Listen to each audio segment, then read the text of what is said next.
സദാശിവസമാരംഭാം ശങ്കരാചാര്യമധ്യമാം അസ്മദാചാര്യപര്യന്താം വന്ദേ ഗുരുപരമ്പരാം. സച്ചിദാനന്ദരൂപായ കൃഷ്ണായ ക്ലിഷ്ടകാരിണേ നമോ വേദാന്തവേദ്യായ ഗുരവേ ബുദ്ധിസാക്ഷിണേ. എല്ലാ സജ്ജനങ്ങൾക്കും നമസ്കാരം. സന്ദീപിനി സാധനാലയത്തിൽ ഈ ഒരു സന്ധ്യാസമയത്ത് ഒരു സത്സംഗം നടത്താൻ അവസരം ലഭിച്ചതിൽ വളരെ സന്തോഷമുണ്ട്. ഈ സത്സംഗത്തിനൊരു പ്രത്യേകതയുണ്ട്. എന്താണെന്ന് വെച്ചാൽ മറ്റ് കലകൾ അവതരിപ്പിക്കുന്നതിൽ നിന്ന് വ്യത്യസ്തമായി, ഉദാഹരണത്തിന് നൃത്തമാണെങ്കിലും അല്ലെങ്കിൽ അതുപോലെയുള്ള കലകളാണെങ്കിൽ വേദിയിലേക്ക് ലൈറ്റ് കൂടുതലായിരിക്കണം, സദസ്സിലേക്ക് അധികം ലൈറ്റ് വേണ്ട. പക്ഷേ സത്സംഗം ആവുമ്പോൾ സദസ്സിലിരിക്കുന്നവരുടെ മുഖം കണ്ടില്ലെങ്കിൽ ഞങ്ങൾക്ക് ഭഗവത് കഥകൾ പറയാനത്ര തോന്നില്ല. അപ്പം ഞാനെപ്പോഴും പറയും, ഇതിൽ മാത്രം മുന്നിലിരിക്കുന്നവരുടെ വലിയ വേദികളൊക്കെ ആവുമ്പോൾ, സദസ്സും വളരെ വലുതാവുമ്പോൾ അതൊന്നും മോശമാണെന്നല്ല പറയുക, കാരണം ഇന്നത്തെ കാലത്ത് ആളുകളെ കൂട്ടാൻ വലിയ പാടാണ്. പക്ഷേ ചെറിയ സദസ്സാവുമ്പോൾ എല്ലാവരും അടുത്തായിരിക്കും. അപ്പോൾ ആ മുഖത്തിൽ നോക്കി നമുക്ക് ഭഗവത് കഥകൾ പറയുമ്പോൾ നമ്മളെപ്പോലെ മറ്റുള്ളവരും ആസ്വദിക്കുന്ന കാണുമ്പോൾ ഒരു സുഖമുണ്ട്. അപ്പോൾ അതുകൊണ്ടാണ് ഈ ലൈറ്റ് അണച്ച് നമുക്ക് കുറച്ചുകൂടി മുഖമൊക്കെ കണ്ടുകൊണ്ട് സംസാരിക്കാമെന്ന് വിചാരിച്ചത്. ഇന്ന് ശ്യാംജി അദ്ദേഹത്തിനോട് ഞാൻ ചോദിച്ചു ഏത് വിഷയമാണ് സംസാരിക്കേണ്ടത്. പൂർണ്ണമായിട്ടുള്ള സ്വാതന്ത്ര്യം തന്നിട്ടുണ്ട്. അതുകൊണ്ട് തന്നെ എനിക്ക് ഏറ്റവും പ്രിയപ്പെട്ട വിഷയമായിട്ടുള്ള ഗുരുമഹിമ, ഗുരുതത്വം എന്നുള്ളതിനെ പറ്റി എനിക്കറിയാവുന്നതുപോലെ ഗുരുപരമ്പര എന്താണോ പറഞ്ഞിരിക്കുന്നത് അതൊന്ന് പറയാമെന്നാണ് വിചാരിക്കുന്നത്. നമുക്ക് സമയം വളരെ കുറവായതുകൊണ്ട് നേരെ വിഷയത്തിലേക്ക് കടക്കാം. അതായത് മനുസ്മൃതിയിൽ അറിവുള്ളവരെ 4 തിരിച്ചിട്ടുണ്ട്. കാരണം എന്താണെന്ന് വെച്ചാൽ പലതരത്തിൽ അറിവുള്ളവരാകാം. അപ്പോൾ അറിവുള്ളവരെ 4 തിരിച്ചിട്ടുണ്ട്. അതിലൊന്നാമത്തെ കാറ്റഗറിയാണ് ഉപാധ്യായ എന്ന് പറയും. ഉപാധ്യായ എന്ന് പറഞ്ഞാൽ എന്താണോ വിദ്യ കൊടുക്കുന്നതിന് അതിന് കൃത്യമായിട്ട് ശമ്പളം മേടിക്കുന്നവർ. ഇപ്പോൾ എൻ്റെ കോളേജിലൊക്കെ ആണെങ്കിൽ ഞങ്ങളൊക്കെ ഉപാധ്യായാണ്, മാസം സാലറി മേടിച്ചിട്ടാണ് അറിവ് കൊടുക്കുന്നത്. അപ്പോൾ ഞാൻ ഈ കാറ്റഗറി പറയുമ്പോൾ ഇവരുടെ മഹിമ ഏറ്റവും താഴ്ന്ന തലത്തിൽ നിന്നും ഇനി പറയുന്നതനുസരിച്ച് മുകളിലേക്ക് പൊയ്ക്കൊണ്ടിരിക്കും. അപ്പോൾ ഉപാധ്യായ എന്ന് പറയുന്നത് എന്താണ്? ആ ജോലിക്ക് കൂലി മേടിക്കുന്ന രീതിയിൽ അറിവുകൾ പകർന്നു കൊടുക്കും, അവർക്കും അറിവുണ്ട്. അടുത്ത കാറ്റഗറിയാണ് വിദ്വാൻ അല്ലെങ്കിൽ പണ്ഡിതൻ എന്ന് പറയും. അപ്പോൾ പേര് കേൾക്കുമ്പോൾ തന്നെ നമുക്കറിയാം ഇവർക്ക് നല്ല അറിവുണ്ട്, പണ്ഡിതനാണ്. പക്ഷേ ഇവരുടെ ഒരു പ്രത്യേകത എന്താണെന്ന് വെച്ചാൽ, ഇപ്പം നമ്മൾ എങ്ങനെയാണോ പൈസ ഉണ്ടാക്കുന്നത് അതുപോലെയാണ്. നമുക്ക് പൈസ ഉണ്ടാക്കാൻ വളരെ ബുദ്ധിമുട്ടാണ്. ഈ വളരെ ബുദ്ധിമുട്ടി ഉണ്ടാക്കുന്നതുകൊണ്ട് തന്നെ എല്ലാവർക്കും അത് ചിലവാക്കാൻ മനസ്സ് വരണമെന്നില്ല. കാരണം എന്താ, അവർ പറയും എത്ര കഷ്ടപ്പെട്ടാണ് പൈസ ഉണ്ടാക്കുന്നത്, അപ്പോൾ അതുപോലെ അങ്ങ് ചിലവഴിക്കാൻ പറ്റുമോ? എല്ലാവർക്കും അത് ചിലവഴിക്കാൻ മനസ്സുണ്ടാകണമെന്നില്ല. ഇതുപോലെ തന്നെയാണ് അറിവിൻ്റെ കാര്യം. അറിവ് അങ്ങനെ ഇരുന്നാൽ ഇങ്ങോട്ട് പോരുമോ? എന്ത് വേണം? അറിവിനായിട്ട് വളരെയധികം പരിശ്രമിക്കണം. അപ്പോൾ വളരെ കഷ്ടപ്പെട്ടുണ്ടാക്കിയ അറിവ് ഫ്രീ ആയിട്ട് കൊടുക്കാൻ ചിലപ്പോൾ എല്ലാവർക്കും അത്ര മനസ്സ് വരണമെന്നില്ല. അപ്പോൾ പണ്ഡിതൻ എങ്ങനെയാണെന്ന് വെച്ചാൽ അറിവ് നല്ലതുപോലെ ഉണ്ട്, പക്ഷേ അത് കൊടുക്കാൻ ചിലപ്പോൾ അത്ര ആരെങ്കിലും വന്ന് ചോദിച്ചാലൊക്കെ അത് പറഞ്ഞു കൊടുക്കാനൊക്കെ കുറച്ച് മടിയായിരിക്കും. അപ്പോൾ ഇങ്ങനെയുള്ള എല്ലാ പണ്ഡിതന്മാരും അങ്ങനെയാണെന്നല്ല, പക്ഷേ അദ്ദേഹം അറിവുള്ളവനാണ്, പക്ഷേ അത് മറ്റുള്ളവരിലേക്ക് പകർന്നു കൊടുക്കാൻ അത്ര മനസ്സ് കാണണമെന്ന് ഇല്ല. ഇതാണ് രണ്ടാമത്തെ കാറ്റഗറി. അടുത്ത കുറച്ചുകൂടി എന്താണെങ്കിലും ആദ്യത്തെ കാറ്റഗറിയെക്കാട്ടും ഭേദമാണല്ലോ രണ്ടാമത്തെ കാറ്റഗറി. ഇനി രണ്ടാമത്തെ കാറ്റഗറിയേക്കാളും മുകളിലുള്ളതാണ് ആചാര്യൻ എന്നുള്ളത്. അത് നമ്മളെല്ലാവരും കേട്ടിട്ടുണ്ടായിരിക്കും. ആചാര്യൻ എന്ന് പറഞ്ഞാൽ ആചരിച്ച് കാണിച്ചു തരുന്നയാളാണ്. അപ്പോൾ ഇദ്ദേഹത്തിൻ്റെ പ്രത്യേകത എന്തായിരിക്കണം? ഇദ്ദേഹം എങ്ങനെയാണെന്ന് വെച്ചാൽ ഇങ്ങനെ വന്ന് നീ അങ്ങനെ ചെയ്യുക ഇങ്ങനെ ചെയ്യുന്നല്ല. അദ്ദേഹം ചെയ്യുന്നത് എന്താണോ അത് കണ്ട് ശിഷ്യന്മാരതിനെ മനസ്സിലാക്കി ആചരിക്കണം. അതാണ് അദ്ദേഹത്തിൻ്റെ മഹത്വം. കാരണം അപ്പോൾ ശിഷ്യന് ആചാര്യനിൽ ആ സമർപ്പണ ബോധം ഉണ്ടായിട്ട് ചെയ്യണം. പക്ഷേ ഈ ആചാര്യന് ചില പ്രത്യേകതകളുണ്ട്, ചില കഴിവുകളും ഉണ്ടായിരിക്കണം. അതിൽ ഏറ്റവും പ്രധാനപ്പെട്ട കഴിവ് എന്താണെന്ന് വെച്ചാൽ, ഇപ്പോൾ നമ്മൾ ആധ്യാത്മിക പാതയിൽ സഞ്ചരിക്കുന്ന ഒരാളാണെന്ന് വിചാരിക്കുക. അപ്പോൾ എനിക്ക് ആത്മജ്ഞാനം ഉണ്ടാകണം. അതിന് നമുക്ക് പല വഴികളുണ്ട് അല്ലേ? ധാരാളം വഴികളുണ്ട്, നമുക്ക് ഏത് വഴി കൂടെ വേണമെങ്കിലും പോകാം. അപ്പം എനിക്ക് ആത്മജ്ഞാനം ഉണ്ടാകണം, അല്ലെങ്കിൽ ആ ഈശ്വര സാക്ഷാത്കാരം ഉണ്ടാകണമെങ്കിൽ ഞാൻ ഏതെങ്കിലും ഒരു വഴി തിരഞ്ഞെടുത്താൽ പോരെ? ഞാൻ അതിനെപ്പറ്റി നന്നായിട്ട് മനസ്സിലാക്കിയാൽ പോരെ? ഇപ്പോൾ കാശ്മീർ ശൈവിസമുണ്ട്, അല്ലെങ്കിൽ നമ്മളുടെ അദ്വൈതമുണ്ട്, അല്ലേ? വിശിഷ്ട അദ്വൈതമുണ്ട്, ഇതെല്ലാം ഉണ്ട്.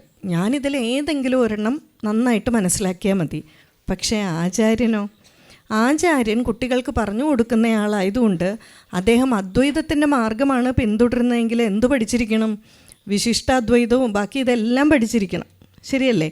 കാരണം അദ്ദേഹത്തിൻ്റെ ആവനാഴിയിൽ ധാരാളം അമ്പുകൾ വേണം. എവിടെ നിന്ന് എപ്പോഴാണ് വരുന്നതെന്നറിയില്ല, എല്ലായിടത്തും ഒറ്റയടിക്ക് പ്രയോഗിക്കാനും പാടില്ല. ശിഷ്യൻ്റെ ചോദ്യങ്ങൾക്കനുസരിച്ച് അവൻ്റെ തലം ഉയർന്നു വരുന്ന അനുസരിച്ച് അവന് കുറേശ്ശെയായിട്ട് ഇത് പറഞ്ഞു കൊടുത്ത് അവൻ്റെ തലം ഉയർത്തിക്കൊണ്ട് വരണം. ഇതാണ് ആചാര്യൻ. പക്ഷേ ആചാര്യൻ എന്ന് പറയുന്നത് എങ്ങനെയാണ്? ഇപ്പോൾ ദ്രോണാചാര്യർ എന്നൊക്കെ നമ്മൾ പറയും. അദ്ദേഹം ഏതെങ്കിലും ഒരു പർട്ടിക്കുലർ ഫീൽഡിൽ ഏതെങ്കിലും ഒരു വിഷയത്തെ പറ്റിയായിരിക്കും. അസ്ത്രം, ശസ്ത്രം ഇതെല്ലാം ഉപയോഗിക്കുന്നത് എങ്ങനെ, ഗദ ഉപയോഗിക്കുന്നത് എങ്ങനെ, അല്ലെങ്കിൽ ഓരോ മേഖലകളിൽ കുതിരയെ ഓടിക്കുക, അപ്പോൾ അതിലായിരിക്കും അദ്ദേഹം. പക്ഷേ അതുമായിട്ട് ബന്ധപ്പെട്ട സമഗ്രമായിട്ടുള്ള ഒരറിവ് ആർക്കുണ്ടായിരിക്കണം? ആചാര്യന് ഉണ്ടായിരിക്കണം. 2, ആചാര്യൻ ഈ കുട്ടികൾക്ക് മാതൃകയായതുകൊണ്ട് അദ്ദേഹത്തിൻ്റെ ഓരോ പെരുമാറ്റവും വളരെയധികം ശ്രദ്ധിക്കണം. ഇതിന് ഭഗവാൻ സത്യസായി ബാബ ഒരു ഉദാഹരണം പറയും. ഒരു അധ്യാപകൻ, അപ്പം അദ്ദേഹത്തിന് ഒരു തുണിക്കടയിൽ പോകണം. അപ്പോൾ തുണിക്കടയുടെ അടുത്തെത്തിയപ്പോൾ എന്താണ്, അവിടെ എല്ലാം തിരക്ക്, വണ്ടി പാർക്ക് ചെയ്യാൻ ഒട്ടും സ്ഥലമില്ല. അപ്പോൾ അദ്ദേഹം നോക്കിയപ്പോൾ തൊട്ടടുത്ത് ഒരു ബാറുണ്ട്. ആ ബാറിൻ്റെ അവിടെ ഇഷ്ടംപോലെ പാർക്കിംഗ് ഉണ്ട്. സെക്യൂരിറ്റിക്ക് മാഷിനെ നല്ല പരിചയമുണ്ട്. അപ്പോൾ നോക്കിയപ്പോൾ പറഞ്ഞു, മാഷേ ഇങ്ങോട്ട് കയറ്റി പാർക്ക് ചെയ്തോന്ന് വിചാരിച്ചു. അപ്പോൾ മാഷ് എന്ത് വിചാരിച്ചു? എന്നാൽ ഇവിടെ ഇഷ്ടംപോലെ, ഞാൻ എന്താണേലും മദ്യപിക്കാനൊന്നും പോവുകയല്ലല്ലോ, അവിടെ കയറ്റി പാർക്ക് ചെയ്യാമെന്ന് വിചാരിച്ചു. ബാബ പറയുന്നു, ഒരു ആചാര്യൻ ഒരിക്കലും ഇത് ചെയ്യാൻ പാടില്ല. ഇപ്പം നമ്മളൊക്കെ കോളേജിൽ പഠിക്കുന്ന കാലത്ത് നമുക്കറിയില്ലേ, നമ്മൾ രാവിലെ ആകുമ്പോൾ എന്താ ചെയ്യുന്നത്? മിക്ക മാഷുമാരുടെയും സാറുമാരുടെയും വരുന്ന കാറ് നമുക്കറിയാം, അവരുടെ കളർ അറിയാം, നമുക്ക് നമ്പർ അറിയാം. ഇവർ വന്നിട്ടുണ്ടോ ഇല്ലയോ നമ്മളെങ്ങനെയാണ് നോക്കുക? കാറ് നോക്കിയിട്ടാണ് അറിയുന്നത്, അല്ലേ? ഇവർ ഇത് കൂടെ പോയി കഴിഞ്ഞാൽ നമുക്ക് ആ കാറ് കണ്ടാൽ നമുക്ക് മനസ്സിലാവും, അല്ലേ? എൻ്റെ കൂടെ വന്നിരിക്കുന്ന കുട്ടി എൻ്റെ സ്റ്റുഡൻറ്റ് തന്നെയാണ്. അപ്പോൾ അവൻ ഇടയ്ക്ക് പറയും, ഞാനും 26 വർഷമായില്ലേ കോളേജിൽ പഠിപ്പിക്കുന്നു, അപ്പോൾ എൻ്റെ വണ്ടി കുട്ടികൾക്ക് നല്ല പരിചയമാണ്. അപ്പോൾ അവൻ പറയും, ഞാൻ കൊണ്ടുപോയാലും ചിലപ്പം റോഡിൽ വെച്ച് അവർ വേഗം മുണ്ടൊക്കെ അഴിച്ചിടും, കാരണം വണ്ടി കാണുമ്പോൾ അതിനകത്ത് ഞാൻ ഇരിപ്പുണ്ട് എന്ന് വിചാരിച്ചിട്ട്. കാരണം സ്വാഭാവികമായിട്ട് കുട്ടികൾ നമ്മളെ ബഹുമാനിക്കുമല്ലോ, മിസ്സ് പോകുന്നു എന്ന് വിചാരിച്ചിട്ട്. അപ്പോൾ ഈ പോകുന്ന വഴിക്ക് ഒരു കുട്ടി കാണുകയാണ് താൻ പഠിപ്പിക്കുന്ന അധ്യാപകൻ്റെ കാറ് ബാറിൽ കിടക്കുന്നതായിട്ട്. ഇവൻ എന്തായിരിക്കും ചിന്തിക്കുക? ശരിയല്ലേ? ഇത്ര പോലും ഒരു തെറ്റിദ്ധാരണ ഒരു ആചാര്യൻ്റെ ഭാഗത്ത് നിന്നുണ്ടാകാൻ പാടില്ല. അത്ര ശ്രദ്ധാലുവായിരിക്കണം എന്ന് പറയുകയാണ്. കാരണം എന്താണ്? തൻ്റെ ആചരണ പദ്ധതികളിൽ വളരെ ശ്രദ്ധിച്ച് ഇരിക്കണം. 2ാമത്തെ പ്രത്യേകത ഞാൻ ആദ്യം പറഞ്ഞതാണ്, അവനഴിയിൽ ധാരാളം അമ്പുണ്ടായിരിക്കണം. സമഗ്രമായിട്ടുള്ള ഒരറിവ് അദ്ദേഹത്തിനുണ്ടായിരിക്കണം. ഇദ്ദേഹമാണ് ആചാര്യൻ. പക്ഷേ നമ്മൾ ശങ്കരാചാര്യരെ എങ്ങനെയാണ് പറയുക?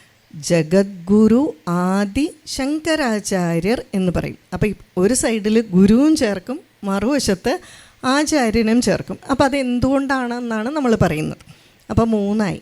ഇനി 4ാമത്തെ കാറ്റഗറി. അപ്പോൾ ആദ്യത്തെ എന്തായിരുന്നു പറഞ്ഞത്?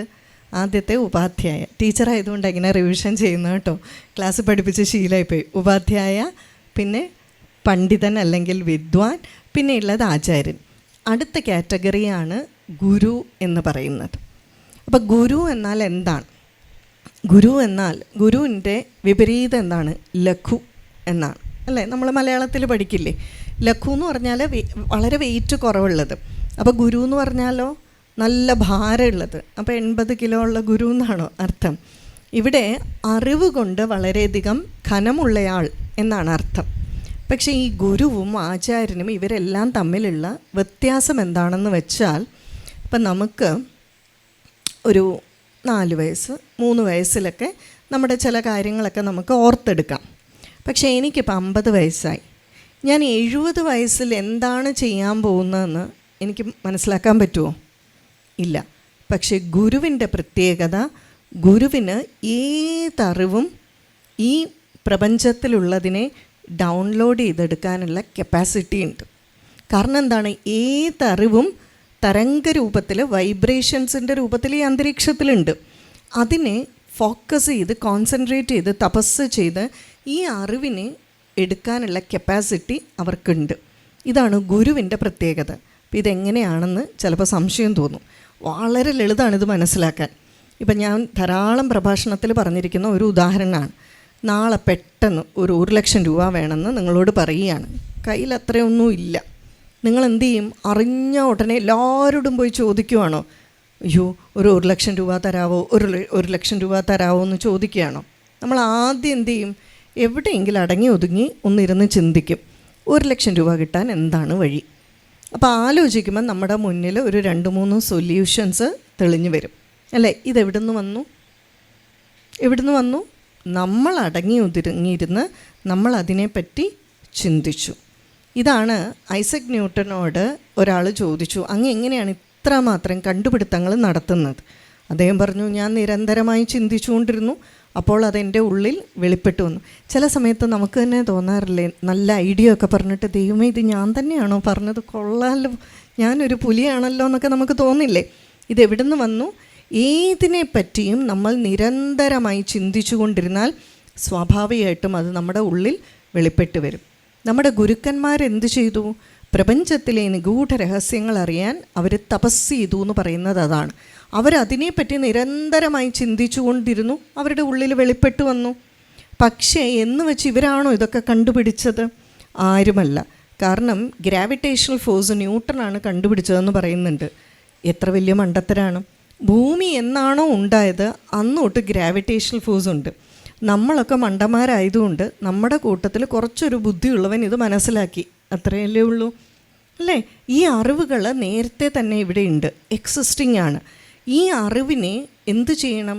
ഡൗൺലോഡ് ചെയ്തെടുക്കാനുള്ള കപ്പാസിറ്റി ആചാര്യന്മാർക്കുണ്ട്. നമ്മൾ പറയത്തില്ലേ, കോഡിങ് ഡീകോഡിങ് എന്നൊക്കെ പറയുന്നത് പോലെ ഈ അറിവുകളെ ഏകാഗ്രതയോടുകൂടി അവർക്ക് വേർതിരിച്ചെടുക്കാൻ സാധിക്കും. ഇപ്പം തിരുവനന്തപുരത്ത് ചെന്നാൽ ഞാൻ സ്ഥിരമായിട്ട് എല്ലാവരോടും പറയുന്നതാണ്, അഭേദാനന്ദ ആശ്രമത്തിൽ പോകണം. അഭേദാനന്ദ ഗുരുദേവൻ്റെ ആണത്. അദ്ദേഹം ഇപ്പോൾ ജീവിച്ചിരിപ്പില്ല. അദ്ദേഹത്തിൻ്റെ ജീവചരിത്രമൊക്കെ നമുക്ക് കിട്ടുന്നല്ല, ഇത്രയും വലിപ്പമുള്ളൊരു പുസ്തകമാണ്. അഖണ്ഡ നാമജപത്തിൻ്റെ വക്താവാണ്. അവിടെ 2 കോടി 5 കോടി നാമജപമൊക്കെ തുടങ്ങും ഇങ്ങനെ. അത് പിന്നെ 1 വർഷം 1.5 വർഷമൊക്കെയാണ് നീണ്ടു നിൽക്കുക. അങ്ങനെ ഒരു അഖണ്ഡ നാമജപം കാലം കൂടുന്ന സമയമെത്തി. അപ്പോൾ അദ്ദേഹം ഇങ്ങനെ ഇരിക്കുകയാണ്, തമ്പുരുമൊക്കെ പതുക്കെ ശബ്ദം കുറച്ചു കൊണ്ടുവന്നു. ഈ ജപവും ശബ്ദം കുറച്ചു വന്നു. പെട്ടെന്നാണ് വളരെ വലിയൊരു ഒച്ച കേൾക്കുന്നത്. നോക്കിയപ്പോൾ ഈ ആശ്രമത്തിൻ്റെ കോമ്പൗണ്ടിനുള്ളിൽ നിന്ന് ഒരു മരത്തിൻ്റെ വലിയൊരു കൊമ്പ് വീണതാണ്, മുറിഞ്ഞു വീണതാണ്. ഉടൻ അഭേദാനന്ദ ഗുരുദേവൻ ധ്യാനത്തിലായി. കുറച്ച് കഴിഞ്ഞപ്പോൾ അദ്ദേഹം പറഞ്ഞു, ഇത്രയും നാളിവിടെ ഹരേ രാമ മന്ത്രം ചൊല്ലിക്കൊണ്ടിരുന്നതുകൊണ്ട് അവിടെ ആരുണ്ട്? ഹനുമാൻ സ്വാമി ഈ മരക്കൊമ്പിലിരുന്നത് കേൾക്കുന്നുണ്ടായിരുന്നു. ഇത് നിർത്താൻ പോവുകയാണെന്നറിഞ്ഞപ്പോൾ സ്വാമിക്കിത് പിടിച്ചില്ല. എന്ത് ചെയ്തു? ഇരുന്ന കൊമ്പിന് അരിശം തീർത്തൊരാഞ്ഞ് ചവിട്ട് കൊടുത്തിട്ട് പോയതാണത്രേ. ഇത് ഗുരുദേവൻ എങ്ങനെ മനസ്സിലായി? അദ്ദേഹം ആ പ്രപഞ്ചത്തിലെ അറിവിനെ അദ്ദേഹത്തിന് ഡീകോഡ് ചെയ്തെടുക്കാനുള്ള കപ്പാസിറ്റി ഉണ്ട്. ഇത് പക്ഷേ നമുക്കില്ലാത്തത് കൊണ്ട് നമ്മൾ എന്തു പറയും? ഇതൊക്കെ ചുമ്മാതെയാന്ന് പറയും. നമുക്കില്ലാത്ത കഴിവ് മറ്റുള്ളവർക്കുണ്ട് എന്ന് അംഗീകരിക്കാൻ നമുക്ക് ബുദ്ധിമുട്ടാണ്. അങ്ങനെയാണെങ്കിൽ PT ഉഷ ചേച്ചി ഓടിയിട്ടില്ല. PT ഉഷ ചേച്ചി ഓടുന്ന പോലെ നമുക്ക് ആർക്കെങ്കിലും ഓടാൻ പറ്റുമോ? ഇല്ല, അല്ലേ? അപ്പോൾ പിന്നെ PT ഉഷ ചേച്ചി ഓടിയിട്ടില്ല എന്ന് നമുക്ക് പറ്റുന്നില്ല, അതുകൊണ്ട് വേറെ ആർക്കും പറ്റുന്നില്ല എന്ന് പറഞ്ഞാലോ? അതിനായിട്ട് PT ഉഷ ചേച്ചി വേണ്ട രീതിയിലുള്ള അധ്വാനിച്ചു, വേണ്ട രീതിയിൽ അതിന് വേണ്ടിയിട്ട് പ്രയത്നിച്ചു, കിട്ടി. ആരാണോ ഇതിനു വേണ്ടിയിട്ട് പ്രയത്നിക്കുന്നത് അവർക്കിത് ലഭ്യമാവും. നമ്മളതിന് വേണ്ട പ്രയത്നം ചെയ്തിട്ടില്ല. നമുക്കൊക്കെ പാർട്ട് ടൈം ഭക്തിയല്ലേ, അല്ലേ? നമ്മൾ വേണ്ട സമയത്ത് അല്ലെങ്കിൽ ഇങ്ങനെ ഇടയ്ക്കിടയ്ക്ക് വന്നു പോകുന്ന പാർട്ട് ടൈം ഭക്തി ഉള്ളവർക്ക് നമ്മൾ ഈ തലത്തിലേക്ക് എത്താൻ നമുക്ക് ഉടൻ ബുദ്ധിമുട്ടാണ്. പക്ഷേ ആദ്യം ഇങ്ങനെ ഉണ്ടെന്നും അതിനെ വിശ്വസിച്ചാലല്ലേ നമുക്ക് മുന്നോട്ട് നീങ്ങാൻ പറ്റൂ. ഇപ്പോൾ വെള്ളത്തിനെ ആദ്യം വിശ്വാസമാണോ എന്നൊക്കെ വേണ്ടതെന്ന് തോന്നും. ആദ്യം വേണ്ടത് വിശ്വാസമാണ്. വെള്ളത്തിനെ വിശ്വസിച്ച് കാല് വെച്ചാലേ നീന്തൽ പഠിക്കാൻ പറ്റും. നീന്തലെന്നുള്ള അനുഭവം ഉണ്ടാകണമെങ്കിൽ ആദ്യം വിശ്വസിക്കണം. ആദ്യം ഈശ്വരനെ വിശ്വസിക്കുക, എന്നാലേ അനുഭവം ഉണ്ടാവും, അല്ലേ? ആൽക്കമിസ്റ്റൊക്കെ പറയുന്ന പോലെ ഈശ്വരനുണ്ടെന്ന് വിശ്വസിച്ചാൽ അത് ശരിയാണ്, നിങ്ങളുടെ ചിന്ത ശരിയാണെന്ന് തെളിയിക്കാനുള്ള 100 കണക്കിന് തെളിവുകൾ നിങ്ങളുടെ മുന്നിൽ വരും. നിങ്ങളുടെ ചിന്തകളുടെ തരംഗങ്ങൾ ഏതാണോ അതിനനുകൂലമായിട്ടുള്ള തരംഗങ്ങൾ മുന്നിലേക്ക് വരും, അല്ലേ? നേരെ മറിച്ച് ഈശ്വരനില്ല എന്ന് നിങ്ങൾ വിശ്വസിച്ചാൽ അതിനനുസരിച്ചുള്ള തരംഗങ്ങൾ, അതിനനുസരിച്ചുള്ള തെളിവുകൾ നിങ്ങളുടെ മുന്നിൽ ധാരാളമായിട്ട് വന്നുകൊണ്ടിരിക്കും. ഞാൻ ചില മന്ത്രങ്ങളുടെ കാര്യമൊക്കെ യൂട്യൂബിലിടുമ്പോൾ ചിലർ വന്ന് ചീത്ത വിളിക്കും. ചുമ്മാ രാവിലെ വന്നിരുന്ന് പറഞ്ഞോളുക, ഞാനിതൊക്കെ കുറേ ജപിച്ചതാണ്, ഒരു പ്രയോജനവും ഇല്ല എന്ന്.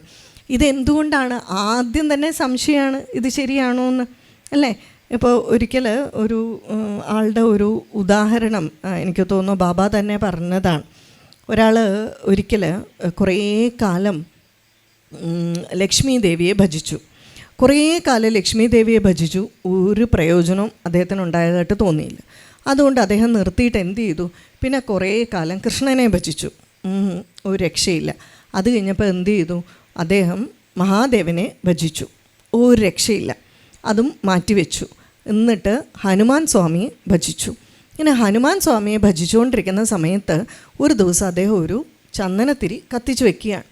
ചന്ദനത്തിരി കത്തിച്ചു വെച്ചപ്പോൾ നോക്കുമ്പോൾ ആ ചന്ദനത്തിരിയുടെ പുക, ഗന്ധം ഈ നേരത്തെ പ്രാർത്ഥിച്ചവരെയൊക്കെ ആ ജനലിൻ്റെ സൈഡിൽ വെച്ചിട്ടുണ്ട്. അവരെയൊക്കെ റീപ്ലേസ് ചെയ്ത് അവർക്കൊക്കെ സ്ഥാനം കൊടുത്തിരിക്കുന്ന അങ്ങോട്ടാണ്. അപ്പം മഹാദേവൻ്റെ ആ ചെറിയ വിഗ്രഹം വെച്ചിരിക്കുന്ന അങ്ങോട്ടേക്ക് പോകും. ഇത്രയും കാലം പ്രാർത്ഥിച്ചിട്ട് എൻ്റെ അടുക്കൽ ഒരു ഫലവും തരാത്ത നിനക്ക് ഈ മണം പോകണ്ട ചന്ദനത്തിരിയുടെ എന്ന് പറഞ്ഞിട്ട് എന്ത് ചെയ്തു, ആ മഹാദേവൻ്റെ മൂക്ക് പൊത്തിപ്പിടിച്ചു. അപ്പം അവിടെ മഹാദേവൻ പ്രത്യക്ഷപ്പെട്ടു. അപ്പോൾ അത്ഭുതമായി. അപ്പോൾ പറഞ്ഞ്, ഇത്രയും കാലം ഞാൻ നിന്നെ പ്രാർത്ഥിച്ചുകൊണ്ടിരുന്നിട്ട് നീ വന്നില്ല, ഇപ്പം ഞാൻ ഹനുമാൻ സ്വാമിയെ പ്രാർത്ഥിക്കുമ്പോഴാണോ നീ വരുന്നത്? അപ്പോൾ ഭഗവാൻ പറഞ്ഞു, ഇപ്പോഴാണ് നിനക്ക് ഞാനുണ്ടെന്ന് വിശ്വാസം വന്നത്, അതുകൊണ്ടാണല്ലോ നീ എൻ്റെ മൂക്ക് പൊത്തിപ്പിടിച്ചത്. ആ മണം എന്നിലേക്ക് വരരുതെന്നുള്ളത് കൊണ്ടും ഇത് ഞാൻ ശ്വസിക്കുന്ന നിനക്ക് വിശ്വാസം വന്നാൽ ഇപ്പോഴാണല്ലോ. ഞാനുണ്ടെന്ന് നിനക്ക് വിശ്വാസം വന്നാൽ ഞാൻ അവിടെ ഉണ്ടാകും. ഇതാണ് നമുക്ക് ആദ്യം വേണ്ടത്. നമുക്ക് ആദ്യം വേണ്ടത് വിശ്വാസമാണ്, അല്ലേ? ഞാൻ എപ്പോഴും പറയും, അമ്മ ഇതാണ് അച്ഛൻ എന്ന് പറയുമ്പോൾ നമ്മൾ ആദ്യം വിശ്വസിക്കുകയാണോ ചെയ്യുക, DNA ടെസ്റ്റ് നടത്തുകയാണോ ചെയ്യുക? ആദ്യം നമ്മൾ വിശ്വസിക്കുകയല്ലേ ചെയ്യുക. അപ്പോൾ അതുകൊണ്ട് ആദ്യം നമുക്ക് വേണ്ടത് ഈ വിശ്വാസമാണ്. അപ്പോൾ ഗുരു എന്ന് പറഞ്ഞു കഴിഞ്ഞാൽ ഗുരുവിലുള്ള അചഞ്ചലമായിട്ടുള്ള വിശ്വാസം നമുക്ക് വേണം. ആ ഗുരുവാണ് നമുക്ക് ഈ അറിവുകൾ നമുക്ക് ഡൗൺലോഡ് ചെയ്ത് തരുന്ന ഏറ്റവും പ്രധാനപ്പെട്ട ആൾ. അപ്പോൾ ആ ഗുരുവിൻ്റെ ഇനി പ്രത്യേകത എന്താണ്? ഗുരുവിനെ നമ്മൾ സർവജ്ഞൻ എന്ന് പറയും. സർവജ്ഞൻ എന്ന് പറഞ്ഞാൽ എന്താ? Who knows past present future, എല്ലാം അറിയുന്നവനാണ് ഗുരു എന്ന് പറയും, സർവജ്ഞൻ. അപ്പോൾ അദ്ദേഹത്തിന് എന്താണ്, ഞാൻ പറഞ്ഞ പോലെ ഏത് കാലത്തിലെ ഏതറിവും അദ്ദേഹത്തിന് നമ്മളിലേക്ക് തരാൻ സാധിക്കും. പക്ഷേ ഈ ഗുരുക്കന്മാർ 2 തരത്തിലുണ്ട്. ഒന്ന് ദീക്ഷാഗുരു, 2 ശിക്ഷാഗുരു. ദീക്ഷാഗുരു എന്ന് പറഞ്ഞാൽ ചിലപ്പോൾ നമ്മളെവിടെയെങ്കിലുമൊക്കെ പോകുമ്പോൾ നമുക്ക് ഒരാചാര്യൻ ചിലപ്പോൾ ഒരു മന്ത്രം ഉപദേശിച്ചു തരും, അല്ലേ? എന്നിട്ട് പറയും, ഇത് നിരന്തരമായി ചൊല്ലിക്കോളൂ, നിനക്കെല്ലാ ഐശ്വര്യവും വരും, എൻ്റെ അനുഗ്രഹങ്ങൾ എപ്പോഴും ഉണ്ടാകും എന്ന് പറയും. ഇദ്ദേഹമാണ് ദീക്ഷാഗുരു. പക്ഷേ ഇദ്ദേഹം പിന്നീട് നമ്മളിത് നിരന്തരമായിട്ട് ചൊല്ലുന്നുണ്ടോ, നമ്മളെ ജന്മമരണ ചക്രത്തിൽ നിന്നും കരകയറ്റുക, ഇന്ദ്രിയ നിയന്ത്രണം വരുത്തുക, ഈ ഉത്തരവാദിത്വമൊന്നും ആർക്കില്ല? ദീക്ഷാഗുരുവിനില്ല. ദീക്ഷാഗുരു പക്ഷേ അദ്ദേഹത്തിന് വളരെയധികം ചൈതന്യവും തപശക്തി ഉള്ളതുകൊണ്ട് അദ്ദേഹം മന്ത്രോപദേശം തരുമ്പോൾ ആ ചൈതന്യവും ശക്തിയും നമ്മളിലേക്ക് വരും തീർച്ചയായിട്ടും. പക്ഷേ ശിക്ഷാഗുരു എന്നാൽ അദ്ദേഹം നമ്മളെ കൂടെ നിന്ന് ഇന്ദ്രിയ നിയന്ത്രണങ്ങളിലൂടെ നമ്മളെ ആ കരകയറ്റി ജനന മരണ ചക്രത്തിൽ നിന്നും രക്ഷിക്കും. ഇദ്ദേഹമാണ് ശിക്ഷാഗുരു. വേദങ്ങളിലും ഉപനിഷത്തിലും ഗുരു എന്ന് പരാമർശിക്കുന്നത് ഈ ശിക്ഷാഗുരുവിനെയാണ്. വ്യാസഭഗവാന്റെ അല്ലേ ആ ജയന്തിയാണ് നമ്മൾ ഗുരുപൂർണിമയായിട്ട് ആചരിക്കുന്നത്. ഈ വ്യാസഭഗവാനൊക്കെ ആരാണ്?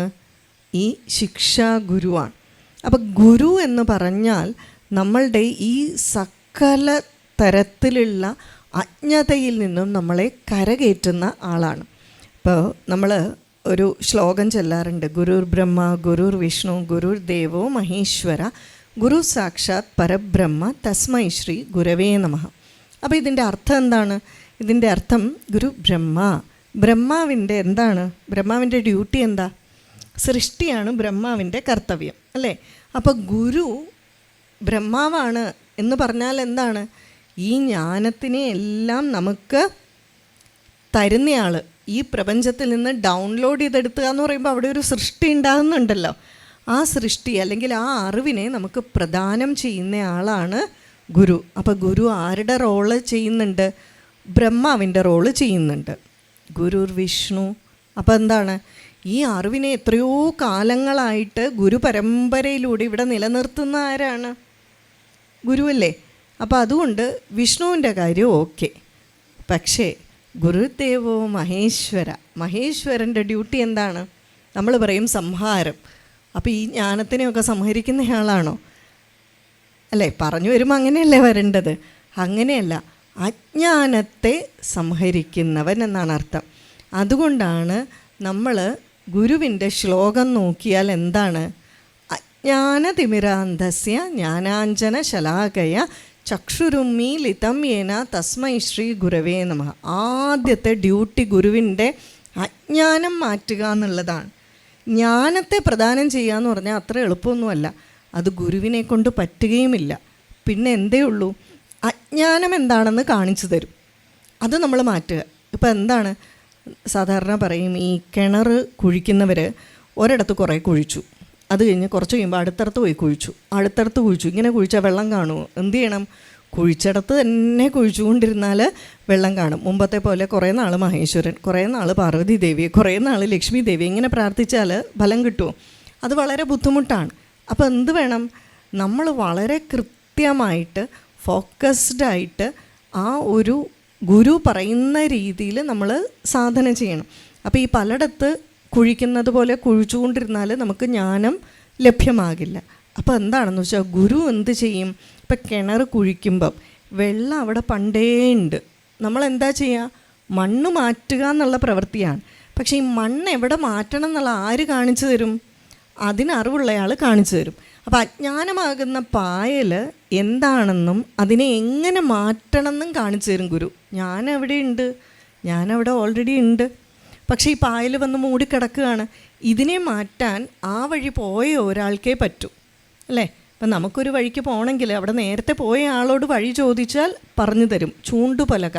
പക്ഷേ ഇതിൻ്റെ അനുഭവം ഉണ്ടാകണമെങ്കിൽ ഗുരു പോയാൽ മതിയോ? ഗുരു പോയാൽ ഗുരുവിന് അനുഭവം ഉണ്ടാവും, നമ്മൾ പോയാൽ നമുക്ക് അനുഭവം ഉണ്ടാവും. അപ്പോൾ ഗുരു പറഞ്ഞാൽ ഒരു സൈൻ ബോർഡാണ്, നമുക്ക് വഴി കാണിക്കുന്ന ആളാണ് ഗുരു. അപ്പോൾ എന്താണ്? അജ്ഞാനത്തെ എന്താണെന്ന് നമുക്ക് കാണിച്ചു തരും. ഒരിക്കൽ വളരെ മനോഹരമായിട്ടുള്ള ഒരു ചരിതമുണ്ട്. ഒരിക്കൽ ഷിർദി ബാബയുടെ ആശ്രമത്തിൽ ഇങ്ങനെ വിശ്രമിക്കുകയാണ്. അപ്പം നാനാ സാഹിബ് ചന്ദോർക്കർ എന്ന് പറയുന്ന ബാബയുടെ ഒരു ഭക്തൻ കാല് തിരുമ്മിക്കൊണ്ടിരിക്കുകയാണ്. അപ്പം ഇങ്ങനെ ആടി ആടി ആടി കാല് തിരുമ്മിക്കൊണ്ടിരിക്കുകയാണ്. അപ്പോൾ ഈ നാന എന്തൊക്കെയോ പെറുപിറുക്കുന്നുണ്ട്. അപ്പോൾ ബാബ പറഞ്ഞു, നാന നീ എന്താ ഈ പെറുപിറുക്കുന്നത്? പറഞ്ഞു, അല്ല ബാബ, ഞാൻ ഈ ഭഗവത്ഗീത ശ്ലോകം ചൊല്ലുകയാണ്. അപ്പം നാന ഇതൊക്കെ നന്നായിട്ട് പഠിച്ചിട്ടുണ്ട്. അപ്പം ഇവരുടെയൊക്കെ വിചാരം ബാബയ്ക്ക് എന്ത് സംസ്കൃതം, ഭഗവത്ഗീത അതൊക്കെ വല്ലതും അറിയാവോ എന്നുള്ള ഭാവമാണ്. ആ എന്നാൽ പിന്നെ നീ എല്ലാവരും കേൾക്കുന്ന നല്ല ഉറക്കെ ചൊല്ലു, നീ പെറുപിറുക്കുന്ന പോലെ ചൊല്ലണോ, ഞങ്ങളൊക്കെ കേൾക്കട്ടെ ഭഗവത്ഗീത. അപ്പോൾ പറഞ്ഞു, തദ്വിധി പ്രണിപാതേന പരിപ്രശ്നേന സേവയ ഉപദേക്ഷ്യന്തി തേ ജ്ഞാനം ജ്ഞാനിന തത്വദർശിന. 4-ാം അധ്യായം. ഓ, ഗംഭീരമായിട്ടുണ്ട് കേട്ടോ നാന. എന്നാൽ പിന്നെ നീ ഇത്രയും പറഞ്ഞതല്ലേ, നീ ഇതിൻ്റെ അർത്ഥം കൂടി ഒന്ന് പറയൂ. അപ്പോൾ പറഞ്ഞു, അതായത് പരമമായിട്ടുള്ള ജ്ഞാനത്തെ ലഭിക്കാനായിട്ട് വളരെ സമർപ്പണ ഭാവത്തോടുകൂടി ഗുരുവിനെ ആശ്രയിച്ച് നമസ്കരിച്ച് ഗുരുവിൻ്റെ ആ സൗകര്യം എപ്പോഴാണെന്നൊക്കെ നോക്കി സമർപ്പണ ഭാവത്തോടുകൂടി ഗുരുവിനെ സമീപിച്ചാൽ ഗുരു എന്താണ്, ജ്ഞാനം എന്താണെന്നുള്ളത് ഉപദേശിച്ച് തരും എന്ന് പറഞ്ഞു. ജ്ഞാനികളായിട്ടുള്ള ഗുരുക്കന്മാർ ജ്ഞാനം എന്താണെന്ന് ഉപദേശിച്ച് തരും. ആ കുഴപ്പമില്ല. ആകെ നാന ഞെട്ടിപ്പോയി. കാരണം ബാബയ്ക്ക് സംസ്കൃതം അറിയില്ല, ഇതൊന്നുമില്ല.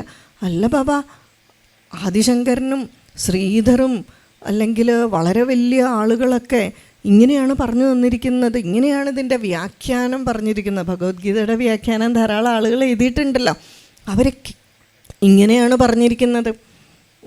കുഴപ്പമില്ല, നീ ഒന്നുകൂടെ ഒന്ന് ആലോചിച്ച് നോക്കിയേ, കുറച്ചുകൂടെ ശരിയാകാനുണ്ട്. ഇദ്ദേഹം ഞെട്ടിപ്പോയി. ഇദ്ദേഹം ഇതല്ലാതെ വേറെ വ്യാഖ്യാനമൊന്നും വായിച്ചിട്ടില്ല. ബാബാ, എനിക്ക് വേറൊന്നും അറിയില്ല. ഇവിടെ നീ പദം പിരിക്കേണ്ട സ്ഥലം മാറിപ്പോയി. അതായത് ജ്ഞാനികൾ ജ്ഞാനത്തെ ഉപദേശിച്ചു തരുന്നല്ല പറയേണ്ടത്, ജ്ഞാനികൾ അജ്ഞാനത്തെ ഉപദേശിച്ചു തരും. ജ്ഞാനികൾ അജ്ഞാനം എന്താണെന്ന് പറഞ്ഞു തരും. അജ്ഞാനം ജ്ഞാനം എന്നുള്ളത് ജ്ഞാനം അജ്ഞാനം എന്നുള്ള രീതിയിൽ പറയണം. ഒന്ന് ആലോചിച്ച് നോക്കിയേ. കാരണം ഗുരുക്കന്മാർ അജ്ഞാനം എന്താണെന്ന് നമുക്ക് പറഞ്ഞു തരും. ജ്ഞാനം എന്താണെന്ന് ആർക്കാണ്? അനുഭവമാണ്. പഞ്ചസാരയുടെ മധുരത്തെപ്പറ്റി ആരെന്ത് പറഞ്ഞു തന്നാലും എന്തറിയാൻ പറ്റും? അനുഭവിച്ചാൽ നമുക്ക് മനസ്സിലാവും. അപ്പം ജ്ഞാനം അനുഭവിക്കാനുള്ളതാണ്. അതുകൊണ്ടാണ് അജ്ഞാനതിമിരാന്ധസ്യ ജ്ഞാനാഞ്ജനശലാകയ എന്ന് പറഞ്ഞിരിക്കുന്നത്. എത്ര കൃത്യമായിട്ടാണിത് പറഞ്ഞിരിക്കുന്നതെന്ന് ആലോചിക്കുക. അപ്പോൾ ഗുരുമഹിമ എന്ന് പറഞ്ഞാൽ നമുക്ക് ആ അജ്ഞാനത്തെ കാണിച്ചു തരാനുള്ള ഏറ്റവും വലിയ ഉപാധിയാണ്. പക്ഷേ ഈ ഗുരുവിനെ വേണോ? എല്ലാവർക്കും ഗുരുവിനെ കിട്ടുമോ? ഗുരുവിനെ വേണ്ടതിൻ്റെ ആവശ്യം ഈശ്വരനെ തന്നെ നമുക്ക് ഗുരുവായിട്ട് കരുതാം. പക്ഷെ അതത്ര എളുപ്പമല്ല. നമ്മളെപ്പോലുള്ള സാധാരണക്കാർക്ക് ഇടയ്ക്കിടയ്ക്ക് പോയി സംശയമൊക്കെ ചോദിക്കണം, ശാരീരികമായിട്ടുള്ള രൂപത്തിൽ മറുപടിയൊക്കെ പറയണം, അല്ലേ?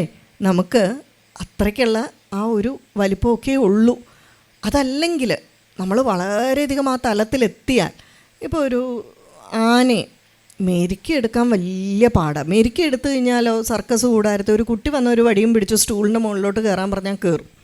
പക്ഷെ ആ തലത്തിലെത്തി ആദ്യം മെരുക്കിയെടുക്കണം. നമ്മുടെ ഇന്ദ്രിയങ്ങളെ മെരുക്കിയെടുക്കാൻ വലിയ പാടാണ്. അപ്പോൾ അതിനെന്ത് വേണം? ഒരു ഗുരുവിനെ തന്നെ വേണം. പക്ഷേ ഈ ഗുരുവിനെ കിട്ടാൻ നമ്മൾ എന്ത് ചെയ്യണം? ഗുരുവിനെ കിട്ടാനുണ്ടോ എന്ന് പറഞ്ഞ് നടന്നിട്ട് കാര്യമില്ല. അങ്ങനെ കിട്ടുമൊന്നുമില്ല. പക്ഷെ ആകെ എന്ത് ചെയ്താൽ മതി? ഗുരുവിനെ ലഭിക്കാനുള്ള യോഗ്യത നമ്മൾ വളർത്തിയെടുക്കണം. അപ്പോൾ ഗുരു തന്നെ വന്നോളും. എങ്ങനെയാണ് രാമായണം ഉണ്ടായത്? വാൽമീകി മഹർഷി ആശ്രമത്തിൽ ഇരുന്നതേ ഉള്ളൂ, ശരിയല്ലേ? നാരദമഹർഷി അങ്ങോട്ടല്ലേ വന്നത്, അല്ലേ? വ്യാസഭഗവാന്റെ മുന്നിലേക്ക് ഭാഗവതം എഴുതണമെന്നും പറഞ്ഞാൽ ആരാ വന്നേ? നാരദമഹർഷി അങ്ങോട്ട് വരികയല്ലേ ചെയ്തത്. അപ്പോൾ നമുക്ക് യോഗ്യത എത്തിയാൽ ഗുരു നമ്മുടെ മുന്നിൽ എത്തിച്ചേരും. അപ്പോൾ ഗുരു ഇല്ലല്ലോ എന്ന് ആലോചിച്ച് വിഷമിക്കണ്ട. പക്ഷേ ഇവിടെയുള്ള ചെറിയൊരു പ്രശ്നം എന്താണെന്നറിയോ? ചില ആളുകൾ സാക്ഷാൽ ആദി ശങ്കരാചാര്യർ മുന്നിൽ വന്ന് നിന്നാലും പറയും, ഇന്ന് നല്ല അനുഭവജ്ഞാനമുള്ള ഗുരുക്കന്മാരൊക്കെ ഉണ്ടോ ഈ കാലത്ത് എന്ന് ചോദിക്കും. അതിന് കാരണം എന്താണെന്നറിയാവോ? അത് നമ്മളുടെ പ്രാരബ്ധം, പൂർവജന്മകൃതമായിട്ട് കൊണ്ടുവന്നിരിക്കുന്ന സാധനം. അതുകൊണ്ട് ഗുരുവിനെ മനസ്സിലാക്കണമെങ്കിൽ, അറിയണമെങ്കിൽ എന്ത് വേണം? പൂർവജന്മ സുഹൃതം വേണം. അല്ലെങ്കിൽ എന്ത് വിചാരിക്കും? വളരെ വലിയ അറിവുള്ളവർ പോലും പറയും, ഭഗവാൻ സത്യസായി ബാബ മാജിക്ക് കാണിച്ചു, വാച്ച് ഉണ്ടാക്കി, അമൃതാനന്ദമയി അമ്മ സുനാമി വരുന്നത് ചുമ്മാ പറയാൻ നേരത്തെ ഒന്നും ആരും പ്രെഡിക്റ്റ് ചെയ്തില്ല എന്ന്. എന്തുകൊണ്ടാണെന്നറിയാവോ? ഇവരുടെ ഈ കഴിവുകളെ നമുക്ക് മനസ്സിലാക്കാൻ സാധിക്കാത്തത്. തീർച്ചയായിട്ടും ശ്രീരാമകൃഷ്ണ പരമഹംസർ പറഞ്ഞിട്ടുണ്ട്, സിദ്ധികളിൽ ഭ്രമിക്കരുത് എന്ന്. പക്ഷേ ഇതും ഈ പറയുന്നതും തമ്മിൽ വ്യത്യാസമുണ്ട്. ഇനി ഞാൻ പറയാൻ പോകുന്നത് പല സ്ഥലങ്ങളിലും പറഞ്ഞിട്ടുണ്ട്, ചിലർ പറയും കുറച്ച് കട്ടി കൂടുതലാണെന്ന്. എനിക്കറിയില്ല, എങ്കിൽ എനിക്ക് പറ്റുന്ന രീതിയിൽ വളരെ ലളിതമായിട്ട് ഞാൻ പറയാൻ ശ്രമിക്കാം. കാരണം ഇത് നമ്മൾ അടിസ്ഥാനപരമായിട്ട് മനസ്സിലാക്കി വെച്ചാൽ നമ്മളുടെ പ്രധാനപ്പെട്ട ഒരു സംശയങ്ങളെല്ലാം ആധ്യാത്മികതയെ പറ്റിയുള്ളത് മാറും. അതെന്താണെന്ന് വെച്ചാൽ, നമ്മളുടെ ഹിന്ദുവിൻ്റെ അടിസ്ഥാന ഗ്രന്ഥം വേദമാണ്, അല്ലേ? പക്ഷെ പലരും പറയാറുണ്ട് വേദ ഈസ് സയൻറ്റിഫിക്. കാരണം എന്താണ്? വേദത്തിൽ വളരെയധികം സയൻസ് വന്നിട്ടുണ്ട്. സയൻസും ശാസ്ത്രവും തമ്മിൽ വ്യത്യാസമുണ്ട്. മലയാളത്തിൽ ശാസ്ത്രം എന്ന് പറയുന്നതും ഇംഗ്ലീഷിൽ നമ്മൾ സയൻസ് പറയുന്നതും വ്യത്യാസമുണ്ട്. അതുകൊണ്ട് ഞാൻ സയൻസ് എന്നുള്ള പദമാണ് ഉപയോഗിക്കുക. വേദത്തിൽ വളരെയധികം സയൻസ് കാണുന്നുണ്ട്. സോ വേദ ഈസ് സയൻറ്റിഫിക് എന്ന് പലരും പറയാറുണ്ട്. പക്ഷെ നമ്മളുടെ ആചാര്യന്മാർ പറയുന്നു Veda is not scientific. And there is no need to explain or project Veda as scientific. പലരും വേദത്തിനെ ഇങ്ങനെ പറയുന്നതിൻ്റെ ആവശ്യമില്ല. അതിന് കാരണം പറയുന്നത് എന്താണെന്നറിയോ? The subject discussed by the Vedas and the subject discussed by science are entirely different. യാതൊരു തരത്തിലുള്ള സാമ്യവും ഇല്ല. അത് വളരെ പെട്ടെന്ന് പറയാം. സയൻസിൽ എന്താ നമ്മൾ പഠിക്കുക? സയൻസ് എന്ന് പറയുന്നത് എന്താ? ഫിസിക്സ്, കെമിസ്ട്രി ആൻഡ് ബയോളജി, ഇതൊക്കെയല്ലേ സ്കൂളിൽ പഠിക്കുക. ഇതിലെന്താ പഠിക്കുന്നത്?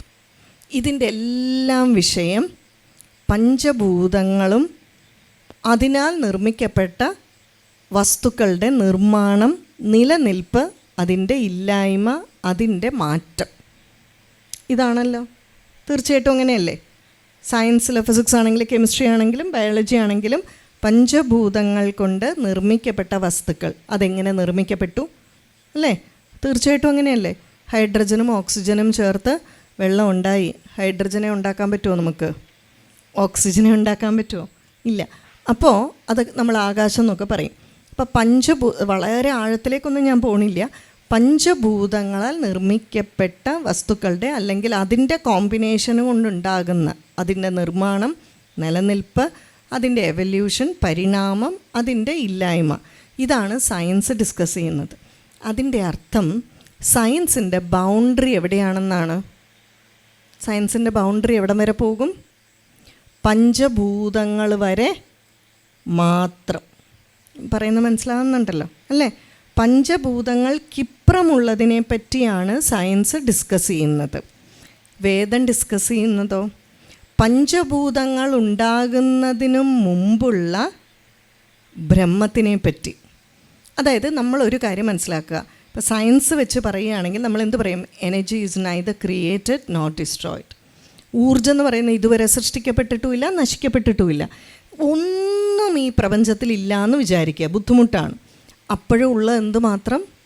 എനർജി, ഊർജം, എന്തോ ഒരു ശക്തി, എല്ലായിടവും നിറഞ്ഞു നിൽക്കുന്ന ഒരു ശക്തി അല്ലേ? ഇതിനാണ് നമ്മൾ എന്തു പറയുന്നത്? ബ്രഹ്മം എന്ന് പറയുന്നത് അല്ലേ? വേദം എന്തിനെ പറ്റി? ഈ ബ്രഹ്മത്തിൽ നിന്നല്ലേ പഞ്ചഭൂതങ്ങൾ ഉണ്ടായിരിക്കുന്നത്. അപ്പോൾ വേദം എന്തിനെ പറ്റിയാണ് പറയുന്നത്? ഈ പഞ്ചഭൂതങ്ങൾക്ക് മുന്നിലുള്ള ബ്രഹ്മത്തിനെ പറ്റിയാണ് വേദം ചർച്ച ചെയ്യുന്നത്. അപ്പോൾ പിന്നെ വേദം ചർച്ച ചെയ്യുന്ന പ്രധാനപ്പെട്ട വിഷയം എന്താണ്? ബ്രഹ്മമാണ്. സയൻസ് ചർച്ച ചെയ്യുന്നത് പഞ്ചഭൂതങ്ങൾക്കുള്ളിലുള്ളതിനെ പറ്റിയാണ്. അതുകൊണ്ട് വേദം ചർച്ച ചെയ്യുന്നതും ബ്രഹ്മം ചർച്ച ചെയ്യുന്നതും എൻറ്റയർലി ഡിഫറെൻ്റ് ആയിട്ടുള്ള കാര്യങ്ങളാണ്. പക്ഷേ നമുക്ക് ഈ വേദം ചർച്ച ചെയ്യുന്ന ബ്രഹ്മത്തിനെ പറ്റി എന്തുകൊണ്ട് മനസ്സിലാക്കാൻ സാധിക്കുന്നില്ല? എന്തുകൊണ്ടാണ് മനസ്സിലാക്കാൻ സാധിക്കാത്തത്? പഞ്ചഭൂതങ്ങൾ കൊണ്ടുകൊണ്ട് നിർമ്മിക്കപ്പെട്ട നമുക്ക് പഞ്ചഭൂതങ്ങൾക്ക് അതീതമായതിനെ എങ്ങനെ മനസ്സിലാക്കാൻ പറ്റും പെട്ടെന്ന്? ശരിയല്ലേ? നമ്മൾ തേർഡ് ഡയമെൻഷനിൽ നിന്നിട്ട് എന്ത് ഡയമെൻഷൻ മനസ്സിലാക്കണം എന്ന് പറഞ്ഞാൽ എളുപ്പമാണോ? അത്ര എളുപ്പമല്ല മനസ്സിലാക്കാൻ. അതുകൊണ്ട് തന്നെ ഏത് തലത്തിൽ നമുക്ക് എത്തിയാലാണ് ഇത് മനസ്സിലാക്കാൻ സാധിക്കുക? അപ്പം പഞ്ചഭൂതങ്ങൾക്കുള്ളിൽ നിന്നുകൊണ്ട് പഞ്ചഭൂതങ്ങൾക്കപ്പുറമുള്ളതിനെ മനസ്സിലാക്കാൻ സാധിക്കില്ല. അതിന് ഒരു ഉദാഹരണം പറയാം. എവിടെയാണോ പഞ്ചഭൂതങ്ങൾക്കുള്ള കഴിവ് അവസാനിക്കുന്നത് അവിടെയാണ് വേദം പ്രവർത്തിക്കാൻ തുടങ്ങുന്നത്. ഒരാൾക്ക് കുട്ടികളില്ല, അപ്പോൾ എല്ലാ തരത്തിലുള്ള ട്രീറ്റ്മെൻറ്റുകളും ചെയ്തു, രക്ഷയില്ല. അപ്പോൾ ആരോ പറഞ്ഞു ഇന്ന മന്ത്രം ഇത്ര നാളും ചൊല്ലുക. അപ്പോൾ ആ മന്ത്രം ചൊല്ലി കുട്ടിയുണ്ടായി. സയൻസിന് പ്രൂവ് ചെയ്യാൻ പറ്റുമോ മന്ത്രം ജപിച്ചുകൊണ്ടാണ് കുട്ടിയുണ്ടായതെന്ന്? സയൻസിന് പ്രൂവ് ചെയ്യാൻ പറ്റുമോ? ഒരിക്കലും പ്രൂവ് ചെയ്യാൻ പറ്റില്ല. അതായത് വേദം ചർച്ച ചെയ്യുന്നത് അലൗകികമായിട്ടുള്ള കാര്യങ്ങളെപ്പറ്റി മാത്രമാണ്. ലൗകിക കാര്യങ്ങൾ എന്ന് പറഞ്ഞാൽ ഈ ട്രീറ്റ്മെൻറ്റ്, ഈ എല്ലാ കാര്യങ്ങളുമാണ്. ഇതെല്ലാം അവസാനിക്കുമ്പോഴാണ് നമ്മൾ എന്ത് ചെയ്യുന്നത്? ഈ അലൗകികമായിട്ടുള്ള കാര്യങ്ങളെപ്പറ്റി പോകുന്നത്. ഈ അലൗകികമായിട്ടുള്ള വിഷയങ്ങളാണ് വേദം ചർച്ച ചെയ്യുന്നത്. അതിന് പറയുന്ന പേരാണ് ദൈവീകത, ഡിവിനിറ്റി എന്ന് പറയുന്നത്. മന്ത്രത്തിൻ്റെ ശക്തിയെ അളക്കാൻ ഒരു തരത്തിലുള്ള അതിൻ്റെ മെഷർ ചെയ്യാൻ ഇന്ന് യാതൊരു തരത്തിലുള്ള യന്ത്രം വന്നിട്ടില്ല, തോത് വന്നിട്ടില്ല. കാരണം മന്ത്രത്തിൻ്റെ ശക്തി എന്ന് പറയുന്നത് പഞ്ചഭൂതങ്ങൾക്കപ്പുറമുള്ള ബ്രഹ്മത്തിൻ്റെ ശക്തിയാണ്, ദൈവീകതയാണ്. അതിനെ നമുക്കെങ്ങനെ മനസ്സിലാക്കാൻ പറ്റും? ഒരു സയൻസിനും മന്ത്രത്തിൻ്റെ ശക്തി അളക്കാൻ പറ്റില്ല. ഇന്ന മന്ത്രം ജപിച്ചുകൊണ്ടാണ് കുട്ടി ഉണ്ടായത്, അല്ലെങ്കിൽ ഈ മന്ത്രത്തിന് എത്ര എഫക്റ്റ് ഉണ്ടെന്ന് എങ്ങനെ മനസ്സിലാക്കാൻ സാധിക്കും? ശരിയല്ലേ? കാരണം അത് ദൈവികത എന്ന് പറയുന്നത് എന്താണ്? ബ്രഹ്മമാണ്, അതിൻ്റെ ശക്തിയാണ്. ഒരിക്കൽ ശൃംഗേരിയാണോ കാഞ്ചി ശങ്കരാചാര്യാണെന്ന് തോന്നുന്നു. അദ്ദേഹം ഈ തിരുച്ചെന്തൂർ അല്ലെങ്കിൽ ആ തിരുച്ചിറപ്പള്ളി ആ വഴിയിൽ കൂടി അദ്ദേഹം സഞ്ചരിക്കുകയാണ് എല്ലാവരുടെ കൂടെ. അപ്പോൾ ആ സമയത്തൊരു പ്രത്യേക സ്ഥലത്തെത്തിയപ്പോൾ അവിടുത്തെ ജനങ്ങളെല്ലാം ഒരു സമൂഹ സദ്യയൊക്കെ സംഘടിപ്പിച്ചിട്ടുണ്ടായിരുന്നു. അപ്പം ഇദ്ദേഹത്തിനും കൂടെയുള്ളവർക്കും അവിടുത്തെ ജനങ്ങൾക്കുമൊക്കെ ആയിട്ട് തീരുമാനിച്ചു. പക്ഷേ അവിടെ വളരെ വലിയ വരൾച്ചയാണ്, ജലമില്ല. അപ്പോൾ എന്ത് ചെയ്തു, ഈ ശങ്കരാചാര്യരുടെ മാനേജർക്ക് കാര്യം പിടികിട്ടി. അപ്പോൾ അദ്ദേഹം എന്ത് ചെയ്തു, ഇതെല്ലാം ക്യാൻസലാക്കിയിട്ട് ഇവിടെ വളരെ വലിയ വരൾച്ചയാണ്, അതുകൊണ്ട് സദ്യയൊക്കെ വേണ്ടാന്ന് വെച്ചിട്ട് അടുത്ത താമസ സ്ഥലത്തിലേക്ക് നീങ്ങാനായിട്ട് തീരുമാനിച്ചു. അപ്പോൾ എന്താണ്, ഈ ആളുകൾ പതുക്കെ ഇതറിയാൻ തുടങ്ങി. അപ്പോൾ എന്താണ്, ശങ്കരാചാര്യരും ഇതറിഞ്ഞു. അപ്പോൾ പെരിയവ ഇതറിഞ്ഞപ്പോൾ സന്നിധാനം ശൃംഗേരിയാണോ കാഞ്ചിയാണോ ഞാൻ ഓർക്കണില്ല. അപ്പോൾ അദ്ദേഹം എന്ത് ചെയ്തു, തൻ്റെ കൂടെയുള്ള ശ്രീകൃഷ്ണ ശാസ്ത്രികളെ വിളിച്ചു. എന്നിട്ട് പറഞ്ഞു, മഹാഭാരതം വിരാടപർവം എടുത്തുകൊണ്ട് വരാൻ പറഞ്ഞു. കൊണ്ടുവന്നു. ഇദ്ദേഹം വളരെ ചെറിയ ശബ്ദത്തിൽ വിരാടപർവം പാരായണം ചെയ്യാൻ തുടങ്ങി.